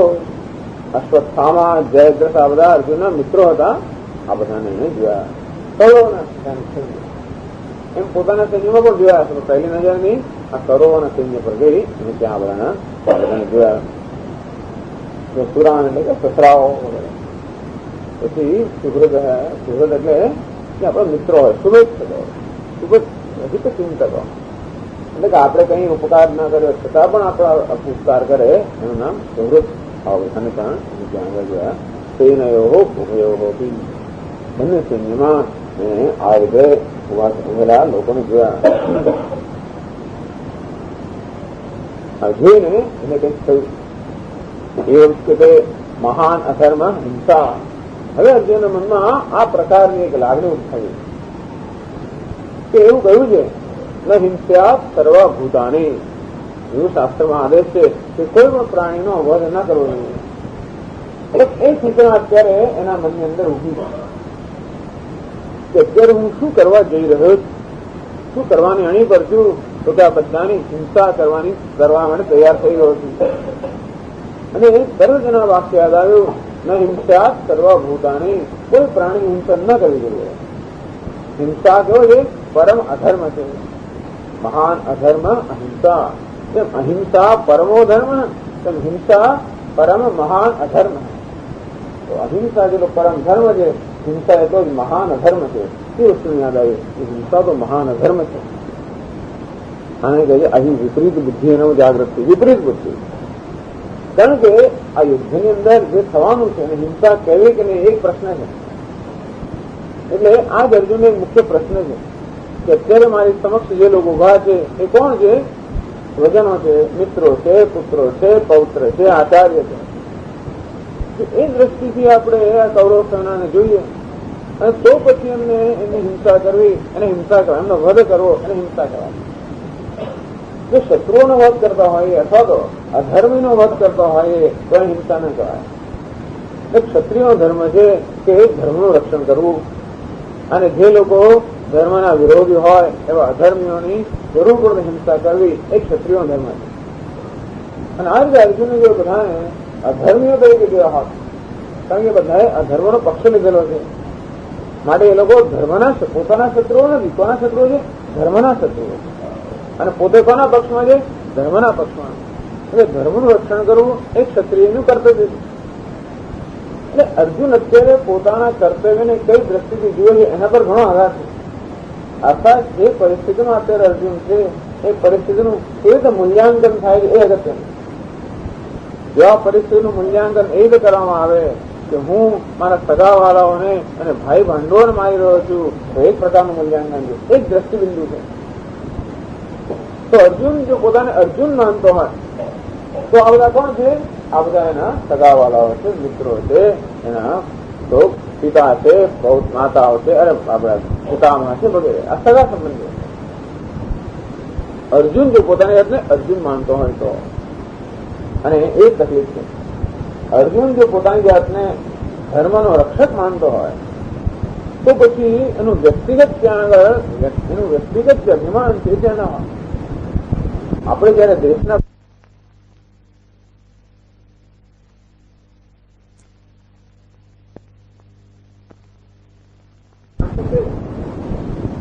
આપણે કોઈને અહીંયાથી વાટાઘાટ કરવા મોકલ્યા હોય અને ત્યાંથી કોઈ બીજાને સામેથી વાટાઘાટ કરવા મોકલ્યા, આ બે જૂના મિત્રો પણ પાર્ટીશનમાં બંને જુદા થઈ ગયા હોય. એક આ સરકારમાં હોય અને બે સરકારો ધારો કે એકબીજાને વિરોધી હોય તો પેલા બે શું થઈ ગયા? વિરોધી થઈ ગયા. અને પછી આપણે મિત્ર છે એ માટે કઈ વાંધો નહીં, ચાલો આપણે સમજી લઈશું. એવું થાય એનો અર્થ એ થયો કે હું અત્યારે આ દેશનો પ્રતિનિધિ છું એ ભૂલી ગયો અને મારા વ્યક્તિત્વ સાથે મારું અભિમાન થયું, તાદાદ થયું. એટલે કોઈ પણ સંજોગોની અંદર આપણું કઈ સ્થાન છે એ અગત્ય. અર્જુન અત્યારે અર્જુન તરીકે યુદ્ધ નથી લડી રહ્યો. અર્જુન અત્યારે ધર્મના રક્ષક તરીકે ધર્મનું રક્ષણ કરવાનો ક્ષત્રિયનો ધર્મ છે એ રીતે યુદ્ધ કરવા માટે આવ્યો છે, નહીં કે પોતાના વ્યક્તિગત સ્વાર્થ માટે. હવે એ વસ્તુ ભૂલી ગયો. જયારે લાગણીના આવેશમાં આવી ગયો ત્યારે હું અર્જુન છું, આ તો દ્રોણાચાર્ય મારા ગુરુજી છે, આ ભીષ્મ મારા પિતામાં છે, એ પ્રકારની લાગણીના આવેગમાં જયારે આવી ગયો ત્યારે એની જે સત્સંગ બુદ્ધિ, એની જે વિવેક બુદ્ધિ છે એ કુંઠિત થઈ ગઈ. અને તેથી એને લાગ્યું કરે આ બધાનો વધ કરવો એનાથી હિંસા કોને કહેવાય? એનાથી વધારે હિંસા કે સામાન્ય પ્રાણીનો વધ કરવો એને જયારે હિંસા કહેવાય. જીવજંતુઓનો ત્યારે મનુષ્યનો વધ કરવો, એમાં આવા મહાન ભાવનો વધ કરવો એના જેવી હિંસા તો છે જ નહીં. અને માટે મહાન અધર્મ છે. મહાન અધર્મ હિંસા. આ પ્રકારની વિપરીત બુદ્ધિ અર્જુનમાં ઉઠી. વિપરીત બુદ્ધિ એક દ્રષ્ટિએ નથી, વાત તો સાચી છે અર્જુનની કે આ મારા સગાવાલાઓ છે, આ બધા ગુરુઓ છે, અમારા દાદાઓ છે, એમાં શંકા નથી. પણ અત્યારે એ દાદાઓ કે ગુરુઓ નથી, કારણ કે અત્યારે ક્યાં છે? રણ મેદાન નથી. હા, ઘરમાં હોય, રાજમહેલમાં હોઈએ તો એને એમની રોજ પૂજા કરવી જોઈએ, પાદુકા પૂજા કરવી જોઈએ, એમના ચરણની રજ એને મસ્તક પર ચડાવવી જોઈએ. તો કે ભીષ્મ અને દ્રોણાચાર્ય એ જ લોકો જયારે યુદ્ધના મેદાનમાં આવે ત્યારે પછી દાદા કે ગુરુ રહેતા નથી. ક્રિકેટ આપણે રમતા હોઈએ તો પછી અમારા પ્રોફેસર એક બાજુ હોય અને વિદ્યાર્થીઓ બીજી બાજુ હોય. તો ક્રિકેટના મેદાનમાં પ્રોફેસર અને વિદ્યાર્થીઓની ટીમ પછી જયારે ક્રિકેટ રમતા હોય ત્યારે અમારે શિક્ષક નથી. એટલે આપણે કોઈ દિવસ રમત રમી જ ના શકીએ. રમતના નિયમો રમતના મેદાનમાં હોઈએ ત્યાં રમતના નિયમો, ઘરમાં હોઈએ ત્યારે ઘરના નિયમો, અને સ્કૂલમાં હોઈએ કે કોલેજમાં તો કોલેજના નિયમો. એવી રીતે રાજમહેલના નિયમો જોયા છે. રાજમહેલના સંબંધો એવા છે કે અર્જુન છે અને ભીષ્મના પિતામહ છે, પરંતુ રણ મેદાનના સંબંધો જુદા પ્રકારના છે કે આ ધર્મના પક્ષમાં છે અને પેલા અધર્મના પક્ષમાં છે. તેથી અર્જુને જો ધર્મ સાથે અભિમાન રાખ્યું હોત તો હવે રાગે ન જન્મ થાય. અર્જુને પોતાના વ્યક્તિત્વ સાથે અભિમાન રાખ્યું કે હું અર્જુન છું અને તો અમારા દાદા છે, અમારા ગુરુ છે. અને કાજે વિપરીત બુદ્ધિ, જે સમયે વસ્તુને જે રીતે મૂલ્યાંકન કરવાનું હોય એટલે વિપરીત મૂલ્યાંકન થાય એને કહેવાય છે વિપરીત બુદ્ધિ. એને કહેવામાં છે મોહ. મોહ એટલે વિપરીત બુદ્ધિ. વસ્તુ એવી છે તેને કદાચ વિપરીત રીતે જોઈ એનું નામ મોહ. અને આવો મોહ જયારે થાય ત્યાર પછી વિવેક બુદ્ધિ છે. એ વિવેક બુદ્ધિ અવિવેક વડે તો કે એનાથી વ્યાપ્ત થઈ જાય. વિવેક બુદ્ધિ ન રહે અને ત્યારે વિવેકપૂર્વક જે ભૂનું રક્ષણ કરવાનું કે પોતાનું કર્તવ્ય બજાવવાનું જે એનો નિર્ણય છે એ નિર્ણય પણ કેવો થઈ જાય? કુંઠિત થઈ જાય. આમ હું અર્જુન છું અને આ બધા મારા બાંધવો છે. આમ અહંકાર અને મમકારને કારણે એની વિવેક બુદ્ધિ છે એ વિવેક બુદ્ધિ કુંઠિત થઈ ગઈ. અર્જુનમાં વિપરીત બુદ્ધિનો જન્મ થયો. ઘરે આ તો મારા સગાવાલાઓ છે. તેથી શોક મોહ, આ શોકમાં જન્મ મોહ કે અરે શું થશે, આ બધાની હિંસા થશે. અને પછી તેના મનમાં આખું ચિત્ર ખરું થઈ ગયું કેવી લોહીની નદીઓ રહે છે અને કેવા બધા આ બધાના સંહાર માટેનો હું નિમિત્તભૂત બનીશ, આમ હું સંહારક બનીશ, આ બધાનો મારા હાથે ઘાત થશે. આ બધી કલ્પનાઓથી અત્યંત વિષાદ અને મનમાં છવાઈ ગયો, મોહ શોક છવાઈ ગયો. અને તેથી આ શોક અને મોહથી જેને વિવેક બુદ્ધિ અત્યંત કુંઠિત થઈ ગઈ છે એવા અર્જુને હવે પોતાની જાતે જ યુદ્ધ કરવા તૈયાર થયો હતો. એ જ અર્જુન હવે કહે છે કે નહીં, આ યુદ્ધ કરવા હું તૈયાર નથી. અગત્યનું એ છે કે પોતાની ઈચ્છાથી યુદ્ધ કરવા તૈયાર થયેલો અર્જુન પોતે જ કહે છે કે હવે યુદ્ધ કરવા તૈયાર નથી. તો શું થયું એમાં? કારણ કે એનામાં મોહનો વિપરીત બુદ્ધિનો જન્મ થયો અને એમાંથી આ શોક અર્થાત વિષાદ એના મનમાં જન્મ. એટલે શોક કે વિષાદ એ વિપરીત બુદ્ધિનું પરિણામ છે. એનો થયો હતો. એ સિવાય શોક અને વિષાદને આ જગતનું કોઈ સ્થાન નથી. ભગવાન કહે છે અશોચ્યાન અન્વશોચસ્ત્વમ. શોક કરવાની કોઈ જરૂર ન હોય છતાં પણ તું શોક કરી રહ્યો છે એ બતાવે છે કે ક્યાંક તારી સમજમાં ભૂલ છે. આમ જીવનમાં ભગવદ્ ગીતાના કહેવા પ્રમાણે જીવનમાં જે કઈ શોક છે, વિષાદ કે દુઃખ છે આપણને એ બધું આ અવિવેકમાંથી જન્મેલું છે. જો આપણો વિવેક બુદ્ધિ હોય સ્પષ્ટ કે શોક કે વિષાદને જીવનમાં કોઈ સ્થાન નથી.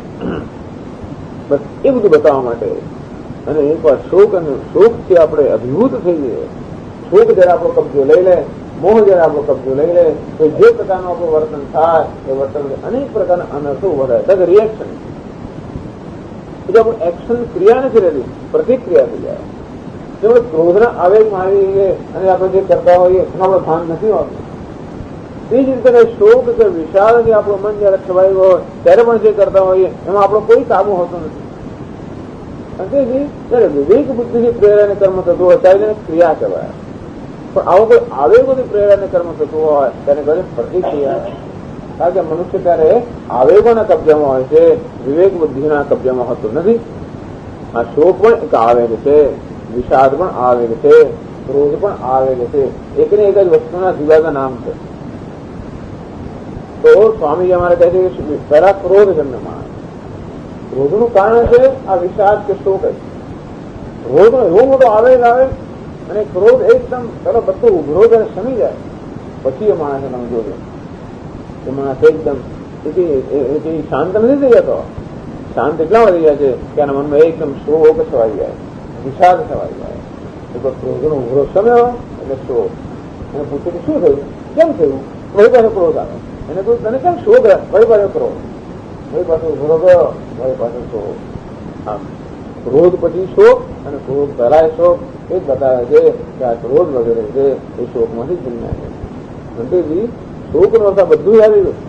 જયારે ભગવદ્ ગીતામાં કહે છે કે શોક અને મોહ જીવનના પ્રશ્નો છે, ત્યારે શોકમાંથી ક્રોધ, એમાંથી પછી લોભ, મોહ, મદ, માત્સર્ય, આ બધું એમાંથી ઉત્પન્ન થતું હોય. તેથી આપણા જીવનમાં જે કંઈ આવેગો છે અને આવેગોથી પ્રેરાઈને જે આપણું જીવન ચાલતું હોય છે એ બધાનું કારણ આ એક જ છે, અવિવેક. એ ભગવદ્ ગીતા અહીંયા દર્શાવે છે. અને માટે આ અવિવેકથી પ્રેરાયેલો મનુષ્ય જે કંઈ કર્મ કરે એ કર્મમાંથી અનેક પ્રકારના અનર્થો ઉત્પન્ન થાય. બધા પ્રત્યાઘાતો આવેગાત્મક કર્મના રહેવાના. અંતે વખતે માણસ નથી હોતો, એ આવેગ એના પર કબજો જમાવતો હોય છે. જે કંઈ કાર્ય થાય એનું પરિણામ અનર્થમાં જ આવતો હોય છે. તો તે જ અર્જુનના પણ શોક મોહથી એવો અનર્થ ઉત્પન્ન થાય છે. એને પોતાના માટે એ હવેનો ગ્રંથ બતાવે છે.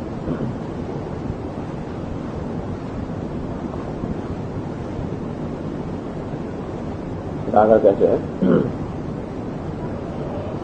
તાન સમીક્ષ્ય સ કૌન્તેય સર્વાન બંધૂનવસ્થિતાન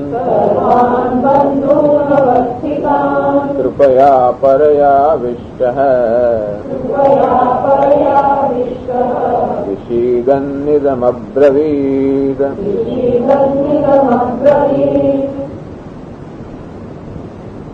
તાન સમીક્ષા, અર્જુને જયારે બધાની સમીક્ષા કરી, સર્વ રીતે જયારે બધાનું નિરીક્ષણ કર્યું બંને સૈન્યોમાં, સહ કૌંતેય, એ કૌંતેય વળી પાસે કુંતીનો પુત્ર, જેમ પાર્થ એ પણ એક સ્ત્રી એટલે કે લાગણીશીલતાનું વ્યક્તિત્વનું સૂચન કરે છે, તેમ કૌંતેય જે શબ્દ એ પણ લાગણીશીલતાનું, લાગણી વશતાનું. લાગણીશીલતા એક વસ્તુ છે, લાગણી વશતા બીજી વસ્તુ. તો લાગણીશીલ હોવા જોઈએ. લાગણીશીલ ને લાગણી એનો સ્વભાવ છે, તો લાગણી જે સમજી શકે એનું નામ લાગણીશીલ.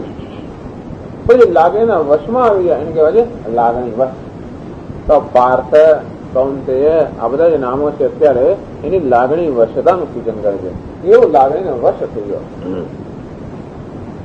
સહ કૌંતેય, એ કૌંતેય તાન સમીક્ષે, સર્વનું નિરીક્ષણ કરીને સર્વાન બંધૂન અવસ્થિતાન નિરીક્ષે, આજે બંધુઓ, મિત્રો, સગા સંબંધીઓ જે બધા એકત્રિત થયા છે એનું નિરીક્ષણ કરીને કૃપયા પરયા આવિષ્ટ, પરયા કૃપયા આવિષ્ટ, પરા કૃપા, અત્યંત મહાન કૃપા, આવિષ્ટ એ કૃપાનો આવેગ એના પર આવી ગયો. આવિષ્ટ આ ને વિશ, કૃપાએ એનામાં પ્રવેશ કર્યો, કૃપાએ એનો કબજો લઈ ગયો. એ કૃપાનો થાય છે દયા, એનો અર્થ થાય છે શોક જ. આજે સાત્વિક કૃપા નથી. તો કોઈનું દુઃખ જોઈને આપણા મનમાં કંઈક થતું હોય અને એમાંથી એને મદદ કરવાની ઈચ્છા થતી હોય તો જુદી વાત છે. આ જે કૃપા જે છે શાની જમી, આસક્તિમાં જમી. એ કૌરવોને કઈ દુઃખ નથી. આ કૌરવોને જોઈને કે પાંડવોને જોઈને, આ બંને સૈન્યના બધા લોકોને જોઈને એના મનમાં જે કૃપા આવે. આ કોઈ દુઃખી થતું હોય અને એના કારણે આપણા હૃદયમાં દુઃખ થતા તો સમજાય કે ચાલો આપણે આપણામાં એવી લાગણીશીલતા છે. પરંતુ આ તો બધા આનંદમાં છે, બધા ઉત્સાહી છે, અને છતાં એના હૃદયની અંદર આ પ્રકારની લાગણી આવી એ બતાવે છે કે કેવી છે આ તામસી લાગણી. કૃપયા પરયા આવિષ્ટ, આવી પરમ કૃપાએ અથવા મહાન કૃપાએ આ લાગણીએ એનો કબજો લઈ લીધો. આવિષ્ટ અર્થાત અર્જુનમાં કોઈ સ્વતંત્રતા નથી. જેમ ક્રોધ કે એવી કઈ લાગણી જયારે આવતી હોય તો આવેગ આવે ત્યારે આપણે સ્વતંત્રતા આવતી નથી. એ વસ્તુ આવીને આપણો કબજો લઈ લેતી હોય અને એટલા માટે આપણે એ વખતે લાચાર હોઈએ. આવા ક્રોધ કે શોક કે એવા કોઈ પણ આવેગો જયારે આવે ત્યારે આપણે લાચાર હોઈએ, કારણ કે આ વસ્તુ આપણે પૂછીને નથી આવતી. આ બધા આવેગોનો એક સ્વભાવ છે કે ક્યારે પણ આપણે રજા લઈને નથી આવતા, એની જાતે આવીને આપણો કબજો લઈ લેતા હોય છે. અને તેથી આ આવેગોનો ત્યાગ કરવાનું આપણે માટે શક્ય નથી હોતું. આપણે ગમે તેટલો નિર્ણય કરીએ કે હું ક્રોધ નહીં કરું તો પણ એ નિર્ણયનું આપણે પાલન કરી શકતા નથી, કારણ કે ક્રોધ આપણે કરતા જ નથી. આ ક્રોધ જો કરવાનો હોય તો આપણે ના કરીએ તો શું થાય ખબર છે?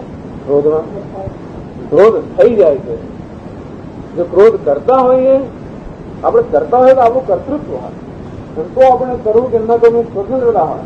પણ ક્રોધ થઈ જાય છે. એવી રીતે વિષાદ આપણે કરતા હોઈએ તો જુદી વાત, તો નાટક કહેવાય. નાટકમાં તો ક્રોધ કરતો હોય તો ન કરવું એના હાથમાં છે, પણ આપણે તો ક્રોધ થઈ જાય છે. તેમ નાટકની અંદર પેલો રુદન કરતો હોય, વિષાદ કરતો હોય તો એને ન કરવાની એનામાં સ્વતંત્રતા છે.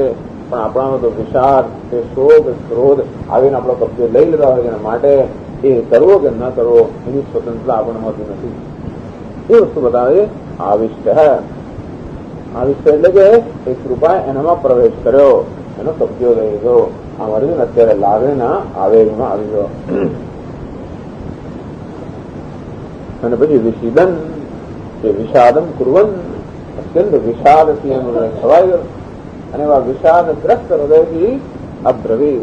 વિષિદન એટલે એ ચાલુ ક્રિયા બતાવે તો ચાલુ વર્તમાન કામ રહે. વિષિદન અર્થાત જે શોક કરી રહ્યો છે તેઓ અબ્રવી આ પ્રકારના વચન બોલ્યો. જે કે વચન બોલ્યો દરેકની પાસે શું છે? શોક છે. આ શોકની લાગણી છવાઈ વિષિદન અબ્રવી. જેને શોક થઈ રહ્યો છે એવા અર્જુને આ વચન કહ્યા. આ વચન બધા શોકમાંથી નીકળ્યા છે અને તેથી આ વચનની પાછળ પણ એને કે કંઠ ગદગદ થઈ ગયો છે વગેરે એ બધું પણ વિષાદનું જે એના પર સૂચકો છે એ બધા પણ કેવતા છે એવા આવા શબ્દોથી નતો તો એ પ્રકારના ભાવથી અર્જુન કહે છે જેનામાં વિષાદ છવાઈ ગયો છે. એટલે અર્જુન કહે છે અર્જુન ઉવાચ દૃષ્ટ્વેમં સ્વજનં કૃષ્ણ યુયુત્સું સમવસ્થિતં સીદન્તિ મમ ગાત્રાણિ મુખમ ચ પરિશુષ્યતે વેપથુશ્ચ શરીરે મે રોમહર્ષશ્ચ જાયતે ગાંડીવં ત્રંસતે હસ્તાत् ગાંડીવં ત્રંસતે હસ્તાत् વક્ષૈવ પરિદહ્યતે ન ચ શક્નોમ્યવસ્થાતું ભ્રમતીવ ચ મે મનઃ નિમિત્તાનિ ચ પશ્યામિ વિપરીતાનિ કેશવ.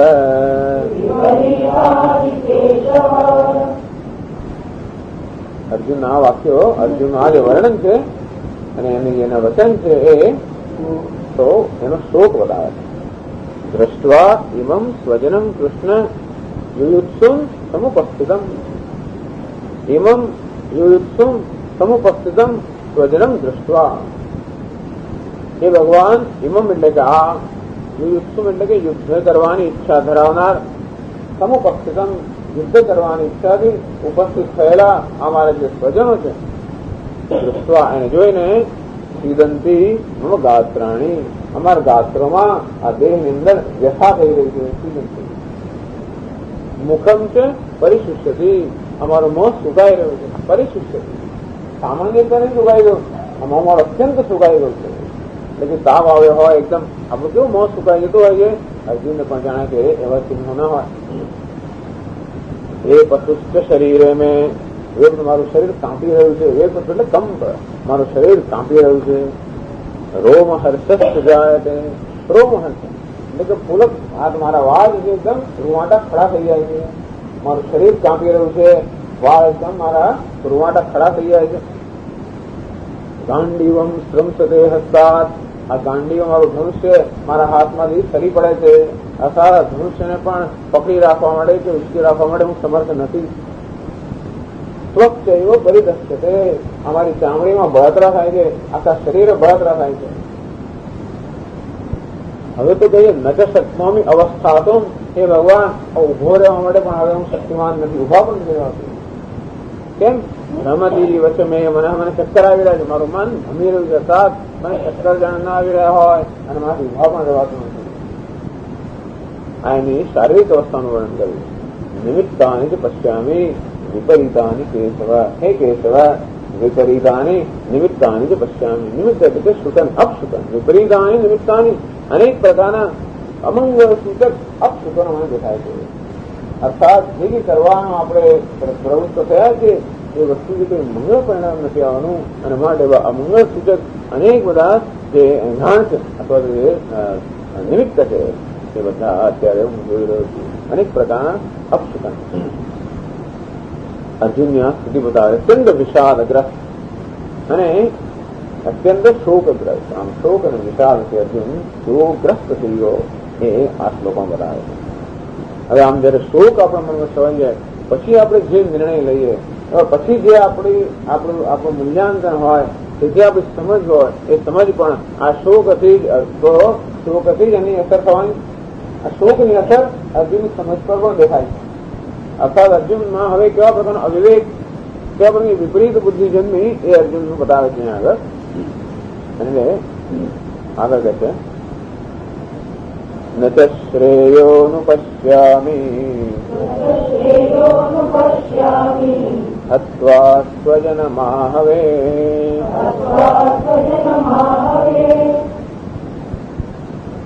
શ્રેય અનુપશ્યામિ. હે ભગવાન, મને કોઈ શ્રેય કે કલ્યાણ દેખાતું નથી. તેમાં સ્વજનમ આહવે હત્વા. આ સ્વજનોને યુદ્ધ મેદાનમાં હણીને કંઈ પણ કલ્યાણ થાય, કંઈ પણ શ્રેયસ થાય એવું મને દેખાતા નથી. શું કહે છે? સ્વજનમ. આ કોને મારવા માટે તૈયાર થયું? સ્વજન. જરૂર, એની વાત તો બરોબર છે. સ્વજનોને હણીને કોઈનું કલ્યાણ થાય શક્ય છે? અર્જુન જયારે કહે છે કે આ સ્વજનોને હણીને કઈ કલ્યાણ આપણું થાય એવું મને જણાતું નથી, એ વાત એની સાચી છે. પરંતુ આ લોકોને સ્વજન કહેવા એ મુખ્ય મુશ્કેલી છે. એને જ અહીંયા વિપરીત બુદ્ધિ કહેવામાં આવે કે અત્યારે આ યુદ્ધ મેદાનમાં એ લોકો સ્વજનો નથી, એ માત્ર એમના શત્રુઓ છે. એ શત્રુઓને મારીને મારું કઈ શ્રેય ન થાય એવું અર્જુન નથી કહેતો.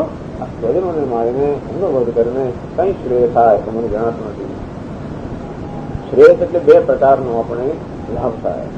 એક તો કદાચ દ્રષ્ટ, એટલે કે આ યુદ્ધના પરિણામે અહીંયા આ જગતની અંદર આ જીવનમાં કઈ લાભ થાય એવું મને જણાતું નથી.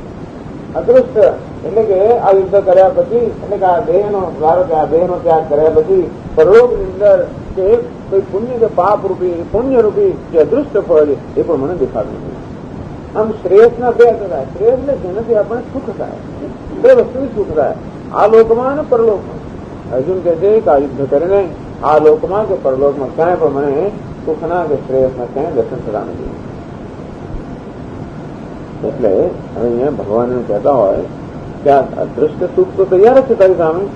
તું જો યુદ્ધ કરશે તો તને વિજય પ્રાપ્ત થશે, અને વિજય પ્રાપ્ત થશે તો રાજ્ય પ્રાપ્ત થશે, રાજ્ય પ્રાપ્ત થશે તો સત્તા, સાહેબી, સુખ બધું પ્રાપ્ત થશે. તો એમ કેમ કહે છે કે મને કઈ દ્રષ્ટફળ દેખાતું નથી? આ યુદ્ધના પરિણામે કોઈ પણ પ્રકારનું શ્રેયસ કે દ્રષ્ટફળ નથી દેખાતું એવું શા પરથી કહે? આ બધું તો તારી સમક્ષ છે. તો અર્જુન કહે છે કે આ કશામાં મને રસ નથી. હવે અર્જુન અહીંયા બતાવે છે કે કેમ મારે યુદ્ધ નથી કરવું. માણસ યુદ્ધ ક્યારે કરે? કોઈ પણ કામ ક્યારે કરે? જયારે એમાંથી કઈ હિત સધાતું હોય ત્યારે. કોઈ પણ કર્મ કર્યા પછી કઈ હિત સધાતું હોય, આપણું કે અન્યનું, એટલે કંઈક લાભ થતો હોય તો લાભની ઈચ્છાથી પ્રેરાય માણસ કર્મ કરે. હવે લાભ અનેક વસ્તુ મળતી હોય પણ એમાં પણ રસ ના હોય. આપણને એમ કહેવામાં બાળકને કે તું તારે ભણ, બરાબર, બાળક અત્યારે ભણતો જ નહીં. કેમ? એને એમાં કંઈ પણ લાભ દેખાતો નથી. આપણને કે જો બેટા સ્કૂલમાં જા, તું પરીક્ષામાં પાસ થઈ, એસએસસીમાં, પછી એન્જિનિયર થઈ, પછી તને મોટી નોકરી મળશે, તને આટલો પગાર મળશે. તો મમ્મી મને નોકરી કરવી જ નથી. તો શું કરીએ? જો તને સર્ટિફિકેટ મળશે, જો તારા કાકાનો એન્જિનિયર કેવું મોટું સર્ટિફિકેટ, મને જોઈતું જ નથી, મને રસ જ નથી. નોકરી મળશે, મને નોકરી જ નથી જોઈતી. પણ તું નોકરીમાં તો ખાઈશ શું? પછી તારે લારી ખેંચવી પડે તો મને કઈ વાંધો નહીં. મારી કઈ જરૂરિયાતો છે જ નહીં. મારે કોઈ મોટું ઘર નથી જોઈતું અને મારે ગાડી વાળી જોઈતી જ નથી. મને તો ખાલી બે ટાઈમ રોટલો મળી રહે એટલે પૂરતું છે. એવડે એન્જિનિયર થવાની કઈ જરૂર નથી. હું તો કોઈ જગ્યાએ નોકરી કરીશ અથવા તો ગમે તેમ પોર્ટરની નોકરી કામ કરીશ અને મારું છોડી લઈશ. આપણે શું કહીએ? અર્થાત આપણે એને ક્યારેય કોઈ માણસને કોઈ કર્મમાં ક્યારે પ્રેરી શકીએ એક કર્મમાંથી જે ફળ કે લાભ મળતો હોય એમાં એ માણસ રસ હોય ત્યારે એટલે આપણે એમાં રસ ઉત્પન્ન કરવો પડે અને આપણે સામે કરી શકતા હોઈએ જ કારણ કે બધા લોકોને લાલચ હોય કોઈને બાળકોને લાલચ હોય અને કોઈને મારુતિ કાર જોયું છે બધું જોયું છે ને ગાડી હા બસ તો તું ભણ તો ભણીશ તો પછી ગ્રેજ્યુએટ થઈશ તો નોકરી મળશે તો પૈસા મળે તો આ મારુતિ મળશે તો એવું કરીશ તો અમેરિકા જવું છે તો હા અમેરિકા જવું બસ તો આમ એમ કરીને આપણે એમાંથી જે ફળ મળતું હોય એ ફળમાં એનો રસ જાગૃત કરીએ તો એ કરવા પ્રવૃત્ત થાય તો એવા ઘણા છોકરો અમેરિકા જવું નથી જોયું આ મારું છે માર નથી જોયું તને અમારું ઘર નહીં જોયું માર નથી જોયું આવું તારે કહેવાનું તો મારે તો શું કરી આપે અને આજના છોકરા કહેતા હોય છે પૈસા જોઈએ તો કે પૈસા હું લઈ લઈશ મેળવી લઈશ તમે ભણવાની જરૂર વગર જો પૈસા પ્રાપ્ત થયો મારે ભણવા ઊંચા માટે એવી દલીલો થતી હોય છે કે આપણે પછી કઈ રહેવાનું કરવાનું કહેવાનું આપતું નથી આપણે હવે તો મને ચિંતા આપણે ભણ્યા કેવી રીતે આપણે કેમ વિચાર ના કર્યો આપણે કેવો આપણે વિચાર કરાવીએ આ બધું કહી દીધું અને આ લોકો કેવો વિચાર કરતા હોય છે અને કોઈ પણ રીતે એ લોકો પોતે જે નથી કરવું એ માટેનું બધું સમર્થન હંમેશા આપણી સમક્ષ કરતા હોય કે કેમ ન કરવું મારે કેમ ન ભણવું તેમ અર્જુન પણ કહે છે ભગવાન બહુ કહે છે કે જો તું યુદ્ધ કર તો તને વિજય મળશે અર્જુનને વિજય પ્રાપ્ત થયો તારી કીર્તિ સલાહ છે નથી જોયું વિજયમાં શું છે રાજ્ય મળશે આ 13 વર્ષ આટલા વર્ષો તમે રખાયા અને કેટલા દુઃખ સંતાપ સહન કર્યા હવે તમારો સમય આવ્યો છે કે તમે આ રાજ્ય પ્રાપ્ત કરો નથી જોયું મારે તો આ જંગલ વધારે સારું છે ભગવાન હું તો જંગલમાં જતો રહ્યું હવે ત્યાં સુખી તો આવડું ખોટું છે નકામ તો તને આનંદ ક્યાંથી મળશે જંગલમાં તો દુઃખ જ સહન કરવું પડે અને તેથી તારે સુખ ભોગવવું હોય તેના સાધનો જોઈએ તો રાજ્ય હોય તો જ મળે અને તેથી તું દુઃખી રહી તો ભલે એવા સુખને શું કરવું એટલે અર્જુન અત્યંત મહાન વૈરાગ્ય બતાવે છે એમ કરીને કહે છે કે આ યુદ્ધમાંથી કોઈ પ્રકારનું ફળ પ્રાપ્ત થયું મને દેખાતું નથી ભલે લોકોને કદાચ રસ હોય પણ એને કોઈ ફળમાં મને રસ નથી અને એટલા માટે એટલે આપણા છોકરાઓને આપણે કઈ કોઈને કઈ તું લગ્ન કરતો કે મને રસ નથી ભણ તો કે મને રસ નથી નોકરી કરતો કે રસ કેમ એનું કારણ છે કે એમાંથી જે પ્રકારનું ફળ મળતું હોય એમાં એને રસ નથી એને જોયું કે આ વસ્તુ કઈ આમાં કઈ આપણને લાભ થતો જ નથી એની દ્રષ્ટિએ અને તો પછી આપણે એને કોઈ એ કરવા પ્રેરી શકીએ જ નહીં તેમ ભગવાન પણ અહીંયા અર્જુન યુદ્ધ કરવા પ્રેરિત ના શકે ગમે તે કે તસ્માત યુદ્ધ સ્વભાવ તો ઉભો જ ના થાય ને કેમ કારણ કે તેને મળે યુદ્ધ કરવું આમ યુદ્ધ નહીં કરવાનું એક કારણ અર્જુન બતાવે છે કે યુદ્ધમાં જે પરિણામ આવે છે એ કર્મ ફળમાં મને રસ નથી હવે તમે જ મને કહો ભગવાન કે શા માટે મારી યુદ્ધ કરો તમારે સાબિત કરવાનું રહ્યું હું તો મારા કારણો આપું છું ને અર્જુન કારણ આપશે કેમ યુદ્ધ ન કરવું અને બહુ સબળ કારણ આપે કે ક્યાં તો આપણે એક કર્મ ક્યારે કરીએ એમાં જે આપણને કઈ હિત થતું હોય કઈ હિત થતું નથી એટલું જ નહીં તો બધો અનર્થ થાય છે આમ અર્જુન બે વસ્તુ અહીંયા ભગવાન તમે રજૂ કરે છે કે આમાંથી કોઈ પ્રકારનું હિત તો સદાતું નથી પરંતુ આ યુદ્ધથી બધા પ્રકારના અનર્થો થાય છે અને માટે યુદ્ધ ન જ કરવું જોઈએ એમ કરીને યુદ્ધ ન કરવા માટે એક કેસ જેમ કોર્ટની અંદર આપણે આપણો કેસ આપણે રજૂ કરતા હોઈએ એમ અર્જુન પણ પોતાનો કેસ ભગવાન સમક્ષ રજૂ કરે છે એટલે કહે છે આગળ નકાંક્ષે વિજયં કૃષ્ણ ન ચ રાજ્યં સુખાનિ ચ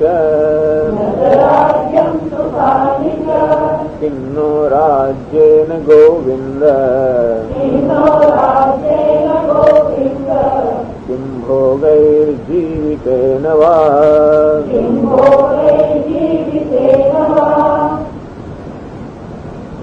ન કાંક્ષે વિજયમ કૃષ્ણ કદાચ કૃષ્ણ ભગવાનના મોહ પરના ભાવ તેને લાગ્યું હોય કે ભગવાન એવું સૂચન કરી રહ્યા છે કે જો વિજય રાજ્ય બધું મળશે એટલે અર્જુન પાણી પહેલા જ પાવા માંગે છે કે ભગવાન હે કૃષ્ણ વિજયમ ન કાંક્ષે મને વિજયમાં કોઈ પ્રકાર વિજયમાં કોઈ આશા નથી વિજયમાં કોઈ રસ નથી ન રાજ્યમ કાંક્ષે રાજ્ય પણ હું ઈચ્છતો નથી સુખાની ન કાંક્ષે સુખ પણ ઈચ્છતો નથી સુખનો અર્થ થાય સુખના સાધનો અથવા સંપત્તિ વૈભવ એ પણ હું ઈચ્છતો નથી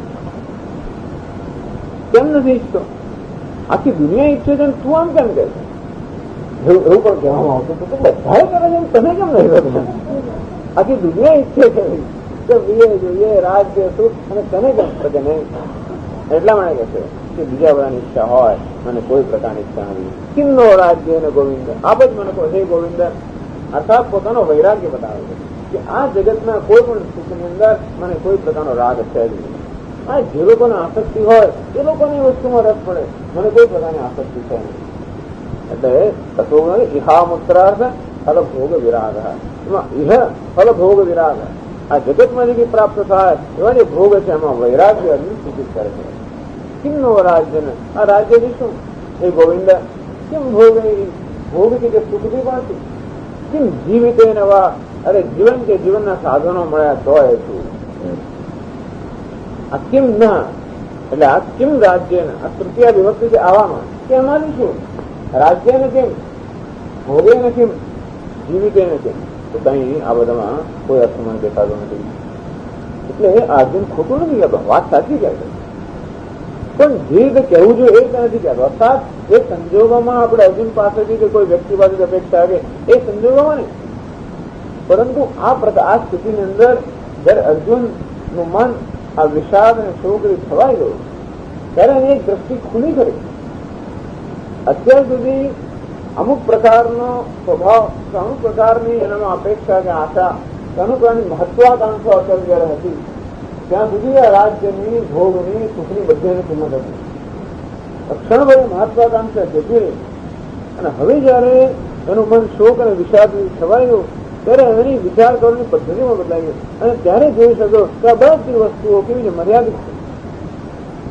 એટલો બધો શોક અત્યારના મનમાં છવાઈ ગયો છે કે બધું વિજય અને બધું રાજ અને બધું મળે તો પણ આ શોક દૂર થાય કે એનાથી જીવનનું કલ્યાણ થાય એ મને જાણ નથી. એની પાસે શું કારણ છે? એ પ્રકારની એનામાં સૂઝ તે વખતે આવી. એ સૂઝ સામાન્ય સંજોગોમાં ન આવ્યો, એની સૂઝ અત્યારે અર્જુનમાં આવી. ત્યાં વિજય હતી, રાજ હતી, ભોગ હતી, એ કશાય હતી, કાંઈ પણ આપણું વળવાનું નથી. એ બતાવે છે વૈરાગ્ય. આ વૈરાગ્ય માટે જે સંજોગો એને સ્મશાનમાં હોય, આપણે કોઈને સ્મશાનમાં વૈરાગ્ય જન્મે, કોઈને યુદ્ધ મેદાનમાં વૈરાગ્ય જન્મે, કોઈને ઘરમાં જન્મે, કોઈને ગમે ત્યાં જન્મે, પણ જગતની વસ્તુ છે કે મનમાં વૈરાગ્ય જન્મે. તો પછી કોઈ કહે ભગવાન ધારો કે કહે કે અર્જુન તને ધારો કે રસ ના હોય રાજ્યમાં, તને સુખમાં રસ ના હોય, પણ સુખ એટલો તારે પોતાના માટે ઓછો છે. કેમ કેટલા બધા લોકો તારા પર આધારિત છે. લોકો કે હું તો જતો રહું છું ઘરમાં, તો તારી પાછળ એટલે સંન્યાસ લેવો હોય તો માણસે જીવવું તો પડે ને, કે આપણે બધું કરાવવાનું તો પણ આપણી પાછળ હોય બધા. એટલે એટલા માટે શાંતિપણે આવતા બધા છોકરાને પૂછે કે કેટલા ઘરમાં છો તમે? એકનો એક જ છે, તો પાછળ જાઓ. તને બધો મહાન વૈરાગ્ય ભાઈ તારા માતા પિતાનો છે, તારા પર આધાર રાખતા હોય અને પછી બધા રખડતા મૂકીને તું આવતો રહે ના ચાલે. અને તે જ અર્જુન તને તો વૈરાગ્ય આવ્યો મહાન, પણ તારી પાછળ આટલો બધો પરિવાર છે એ બધાને તો સુખ જોઈએ ને. આ ઘણા પતિઓને એવું હતો, પતિ આવું થતું મને કે મને કઈ રસ નથી. તારી પત્નીને પૂછ્યું કે એના રસ છે કે મને સિનેમા જોવામાં રસ જ નથી, હવે મને કપડા પહેરવા ગમતા નથી, મને કશું નથી ગમતું. મને ના ગમતું હોય તો બીજાને પરણે છે એને ગમે જ કે નહીં? તો સ્વામીજી એટલું સ્વભાવ જેવો છે ને, ભોગ વિલાસ બહુ ગમે છે. કર્તવ્ય છે ને માણસનું. કશું છે કે તમને કશું ના ગમતું હોય, સિનેમા જોવાય ના ગમે, પણ બીજો એ તો સાધુનું જીવન જીવતા હોય. પછી બધા લોકો એના ઘરના પરિવાર જે હોય એ બધાને જેવું જીવન ગમતું ઓછું છે. અને માટે આપણે જે નિર્ણય લેતા હોઈએ એ આપણો વ્યક્તિગત નિર્ણય બધી જગ્યાએ ના ચાલે. જ્યાં પરિવાર હોય, જ્યાં એક પ્રકારનો જૂથ હોય, જ્યાં પ્રકારનો સમૂહ હોય તો એ પ્રકારનો નિર્ણય લેવા જોઈએ. એટલે હજુ ધારો કે તમે રાજ્યમાં રસ ના હોય, વિજયમાં રસ ના હોય, કશો રસ ના હોય, પણ આ બીજા બધા રસ હોય નથી. એટલે અર્જુન કહે કે નહીં, એ કારણ પણ નથી લાવવો પડશે, કારણ કે ક્યાંક સમજાવે છે યેષામર્થે કાંક્ષિતન્નઃ રાજ્યં ભોગાत् સુખાનિ ચ સ ઇમેવ સ્થિતા યુદ્ધે પ્રાણાં ત્યક્ત્વા ધનાનિ ચ.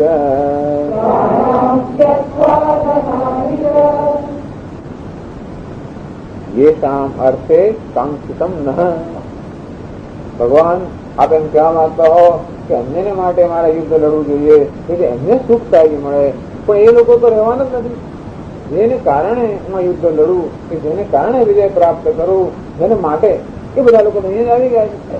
અર્થાત જેને માટે આપણે વિજય કે સુખ પ્રાપ્ત કરો ઈચ્છે એમનો નાશ કર્યા વગર વિજય મળવાનો જ નથી.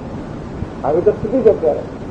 જે સામર્થે એમને કારણે ન રાજ્યમ કાંક્ષિતમ, જેને કારણે અમે ઈચ્છીએ કે રાજ્ય મળવું જોઈએ, તેને વડે માણસ નોકરી કરતો હોય, પરિશ્રમ તેને વડે કરતો હોય, જે પોતાના બાળ બચ્ચાઓ છે, કુટુંબીજનો છે, એમને ખૂબ સગવડ મળે. મારો દીકરો મોટો થાય એને અમેરિકા આવી અભિજાત હતી તો અભિજાતની અપેક્ષાઓ રાખીને માણસ અત્યારે પરિશ્રમ કરતો હોય. પણ એવું જયારે હોય જ નહીં ત્યારે પરિશ્રમ કરવાનો ઉત્સાહ ક્યાંથી આવે? તો ભગવાન ધારો કે આ બધા લોકોને માટે હું રાજ્ય મેળવો છું, બરોબર, પણ જેને કારણે આ રાજ્ય કે ભોગ કે સુખ કે એના સાધનો મેળવવાની ઈચ્છા કરું એ બધા તો અહીંયા જ આવી ગયા છે. અને એમનો નાશ કર્યા વગર, એમનો વધ કર્યા વગર તો કંઈ મળવાનું નથી. તેથી દૈમે વસ્તુતા યુદ્ધે, એ તો આ યુદ્ધ મેદાનમાં આ સમક્ષ આવીને ઉભા છે.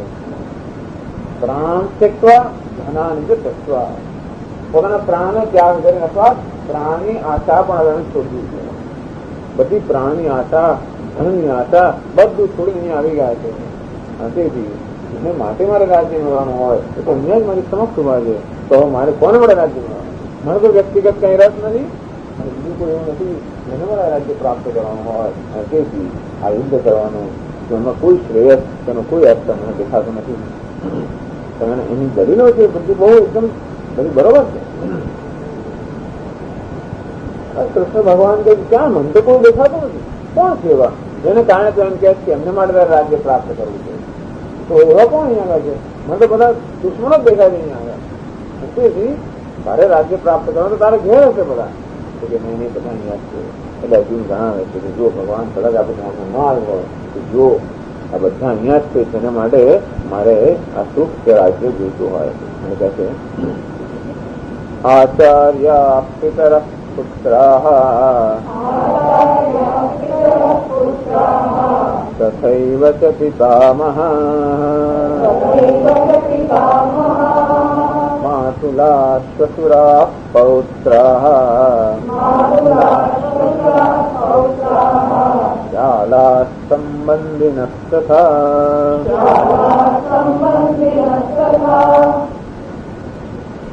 બધા આચાર્યો, પિતર એટલે પિતૃઓ, પિતરાઈઓ આપણે પુત્રાઃ પુત્રો, પિતામહો, માતુલા એટલે કે મામા, માના પક્ષના બધા, શ્વશુરો, પૌત્રો, સા સંબંધીઓ, આ બધા તો અહીંયા ઉભા છે. પોતાના પ્રાણી ધનની બધી ઈચ્છાનો ત્યાગ કરીને ઉભા છે.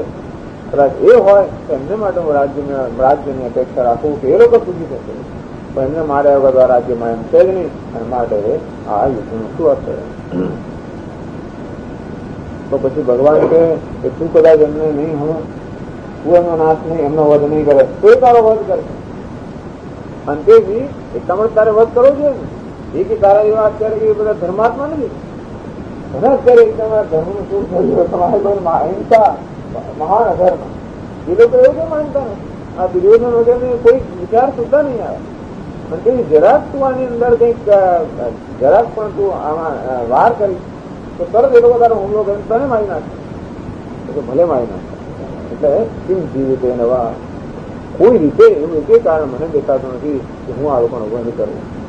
આખી પૃથ્વીનું રાજ્ય, આખા ત્રણેય લોકનું રાજ્ય ભગવાન તોય વધ ના કરવું તો અમે શું મળવાનું છે? એટલે બંને કરીએ એતાન હંતુમિચ્છામિ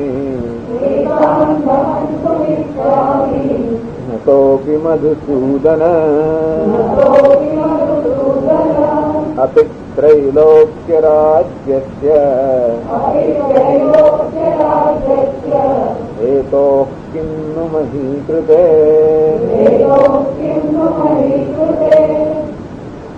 નતોપી મારો નાશ થાય તો પણ, મારો વધ થાય તો પણ એતાન હંતુમ ઇચ્છામિ, હું અમનો વધ કરવા ઈચ્છતો નથી. ભલે મારો વધ કરે તો છતાં અમનો વધ કરવા ઈચ્છતો નથી. પણ તને ખબર શું મળશે એમનો વધ કરીશ તો? કે અપિ ત્રૈલોક્ય રાજ્ય છે, ભગવાન ત્રણેય લોકનું રાજ્ય મળે તો અમનો વધ ના કરે. કિન્નુ મહીકૃતે, અને તો પછી માત્ર મહી એટલે કે પૃથ્વીના રાજ્ય માટે આમનો વધ કરવો એટલે શક્ય છે જ નહીં. ત્રણેય લોકનું રાજ્ય મળતું હોય તો પણ એમનો વધ કરવાનો તૈયાર નથી. આ પૃથ્વીના રાજ્યમાં શું છે? અને મારે કોઈ પણ મને કારણ દેખાતો નથી કે મારે આમનો વધ કરવો જોઈએ. તો ભગવાન એમ કે જો આ તો બધા દુર્યોધન વાળો અત્યંત ક્રૂર માણસ છે અને એમણે એવા એવા કામ કર્યા છે કે જેથી તારે તું એનો નાશ કર તો કઈ થવાનું નથી. તો એ કહે છે અર્જુન એના માટે કહે છે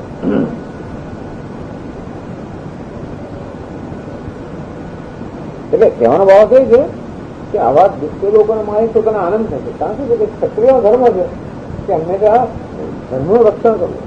આમ ધર્મના વિરોધીઓ દુર્યોધન જેવા એવા શત્રુઓને મારે કે દુષ્ટ લોકોને મારે તો ક્ષત્રિય માટે તો સારું કહેવાય. અને એટલે અર્જુનને આનંદ થાય કે જો આ દુષ્ટ લોકોને વધ કરે તો ભગવાન છે કે બીજું કંઈ તારો હેતુ ન હોય કહ્યું કે તને રાજ્ય નથી જોયું કઈ નથી જોયું તો પણ આ દુષ્ટ લોકો ઉભા છે એનો વધ કરતું કર તો તને આનંદ આવશે.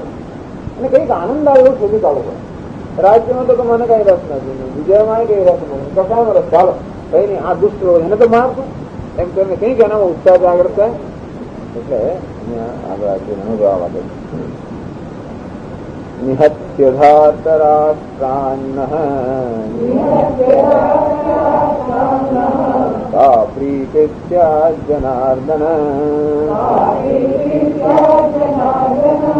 પાપમેવાશ્રયેદસ્માન અદ્વૈતાનાતતાયિનઃ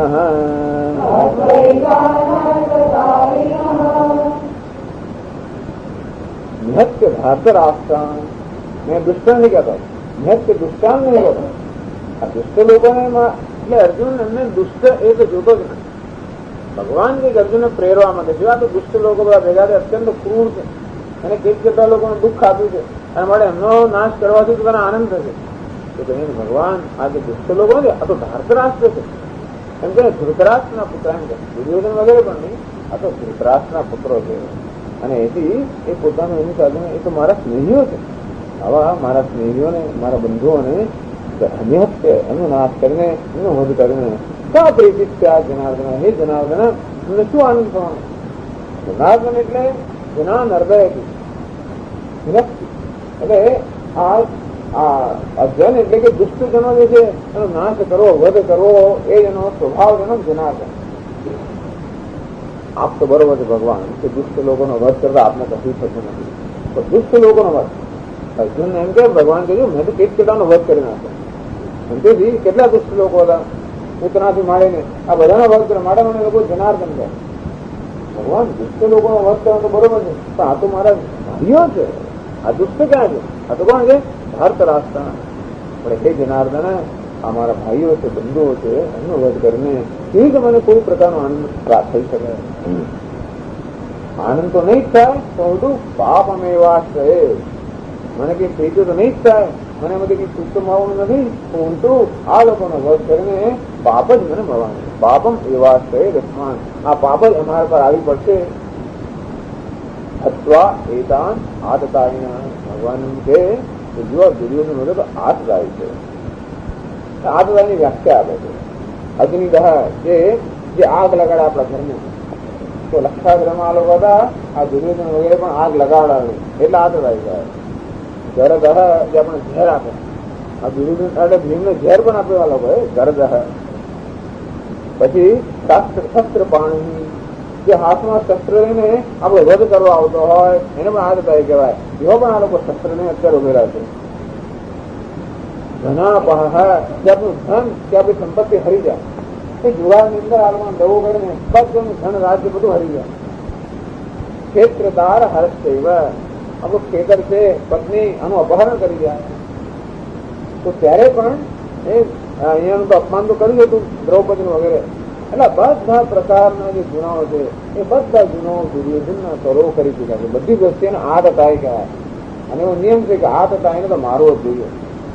પણ અર્જુન એમને આતતાય તરીકે જોતો નથી કે તમારા બાંધવો છે. અરે એ ભયને આતતાય રહે તો હું જ એમની હિંસા કરીશ તો મને તો પાપ જ લાગવાનું છે. અને માટે હે ભગવાન આ લોકોનો વધ કરવાથી કોઈ કે મારું સારું થાય એવું જણાતું નથી. તે અમરું હોવાને કારણે તસ્માન્નાર્હા વયમ હંતુમ ધાર્તરાષ્ટ્રાન સ્વબાંધવાન સ્વજનમ હિ કથમ હત્વા ઇતિ ન શ્યામ માધવ.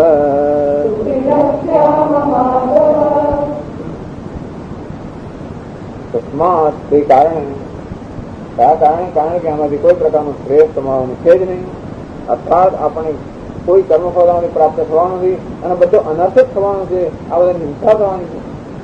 અને એ કારણે તસ્માત નારહા વયમ અંતુમ ન અર્હા. આ લોકોનો વધ કરવો એ કોઈ તમને યોગ્ય નથી, ઉચિત નથી. ધૃતરાષ્ટ્રાન સ્વબાંધવાન, આ ધૃતરાષ્ટ્રના પુત્રો જે મારા બંધુઓ છે એમનો વધ કરવો કોઈ તો ઉચિત નથી. આપત્તો ને ભગવાન સ્વજન હી કથમ હત્વા, આપે જેનો નાશ કરતા દુષ્ટ લોકો હતા અને તે બધું બરોબર હતું. પછી કેજી હોય અને પછી પૂતના હોય, જે બધા રાક્ષસો આવે બધાનો વધ આપે કર્યો તો કેવા હતા બધા? એ તો બધા દુષ્ટ લોકો હતા. આ કોણ છે? સ્વજનો છે. સ્વજન હી કથમ હત્વા, સ્વજનોનો વધ કરીને સુખી ન શ્યામ માધવ, હે માધવ. અને એ વસ્તુ કહી શકીએ, અર્થાત આ સ્વજનોનો વધ કરવાથી અનર્થ જ જન્મવાનું. એક તો ફળનો અભાવ છે અને અનર્થની પ્રાપ્તિ. બે વસ્તુ અર્જુન બતાવે. અમારું જે ફળ મળે છે એમાં અમને કોઈ રસ નથી અને જે કંઈ પણ છે માત્ર અનર્થ જ થવાનું છે. અને તેથી તસ્માન નાહા વયમ તુમ, આ યુદ્ધ અનર્થ ન કરવું જોઈએ. કોઈ પૂછે ભગવાન અર્જુનને કે તમે આવું થાય છે, કેમ આ લોકોને કેમ નહીં થતું હોય?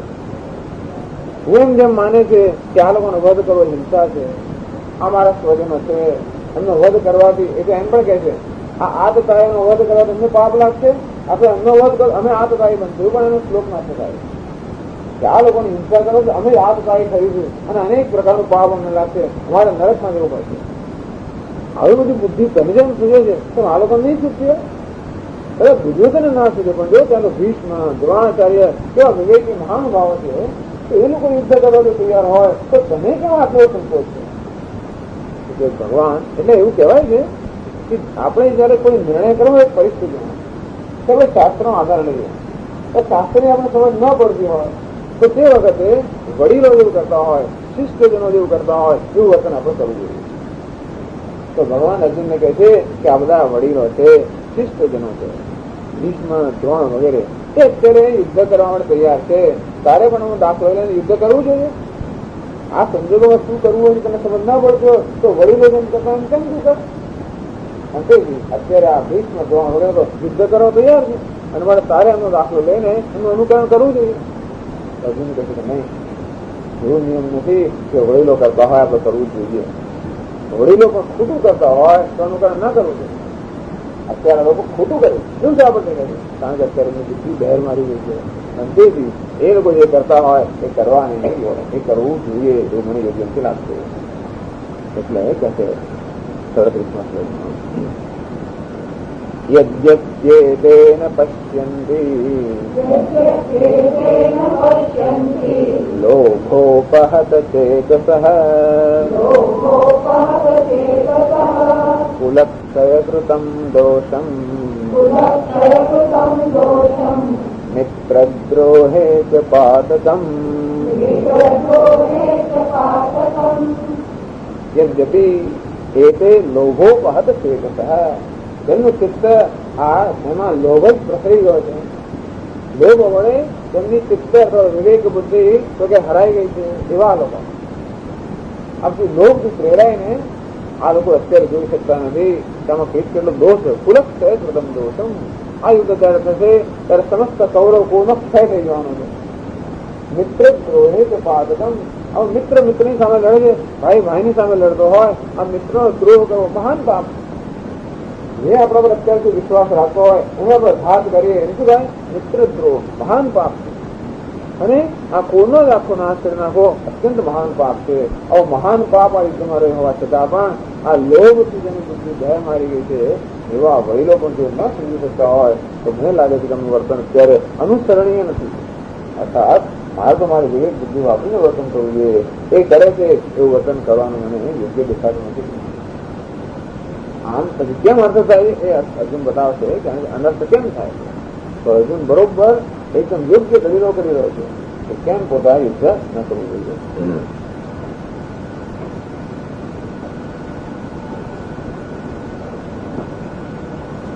ॐ पूर्णमदः पूर्णमिदं पूर्णात् पूर्णमुदच्यते पूर्णस्य पूर्णमादाय पूर्णमेवावशिष्यते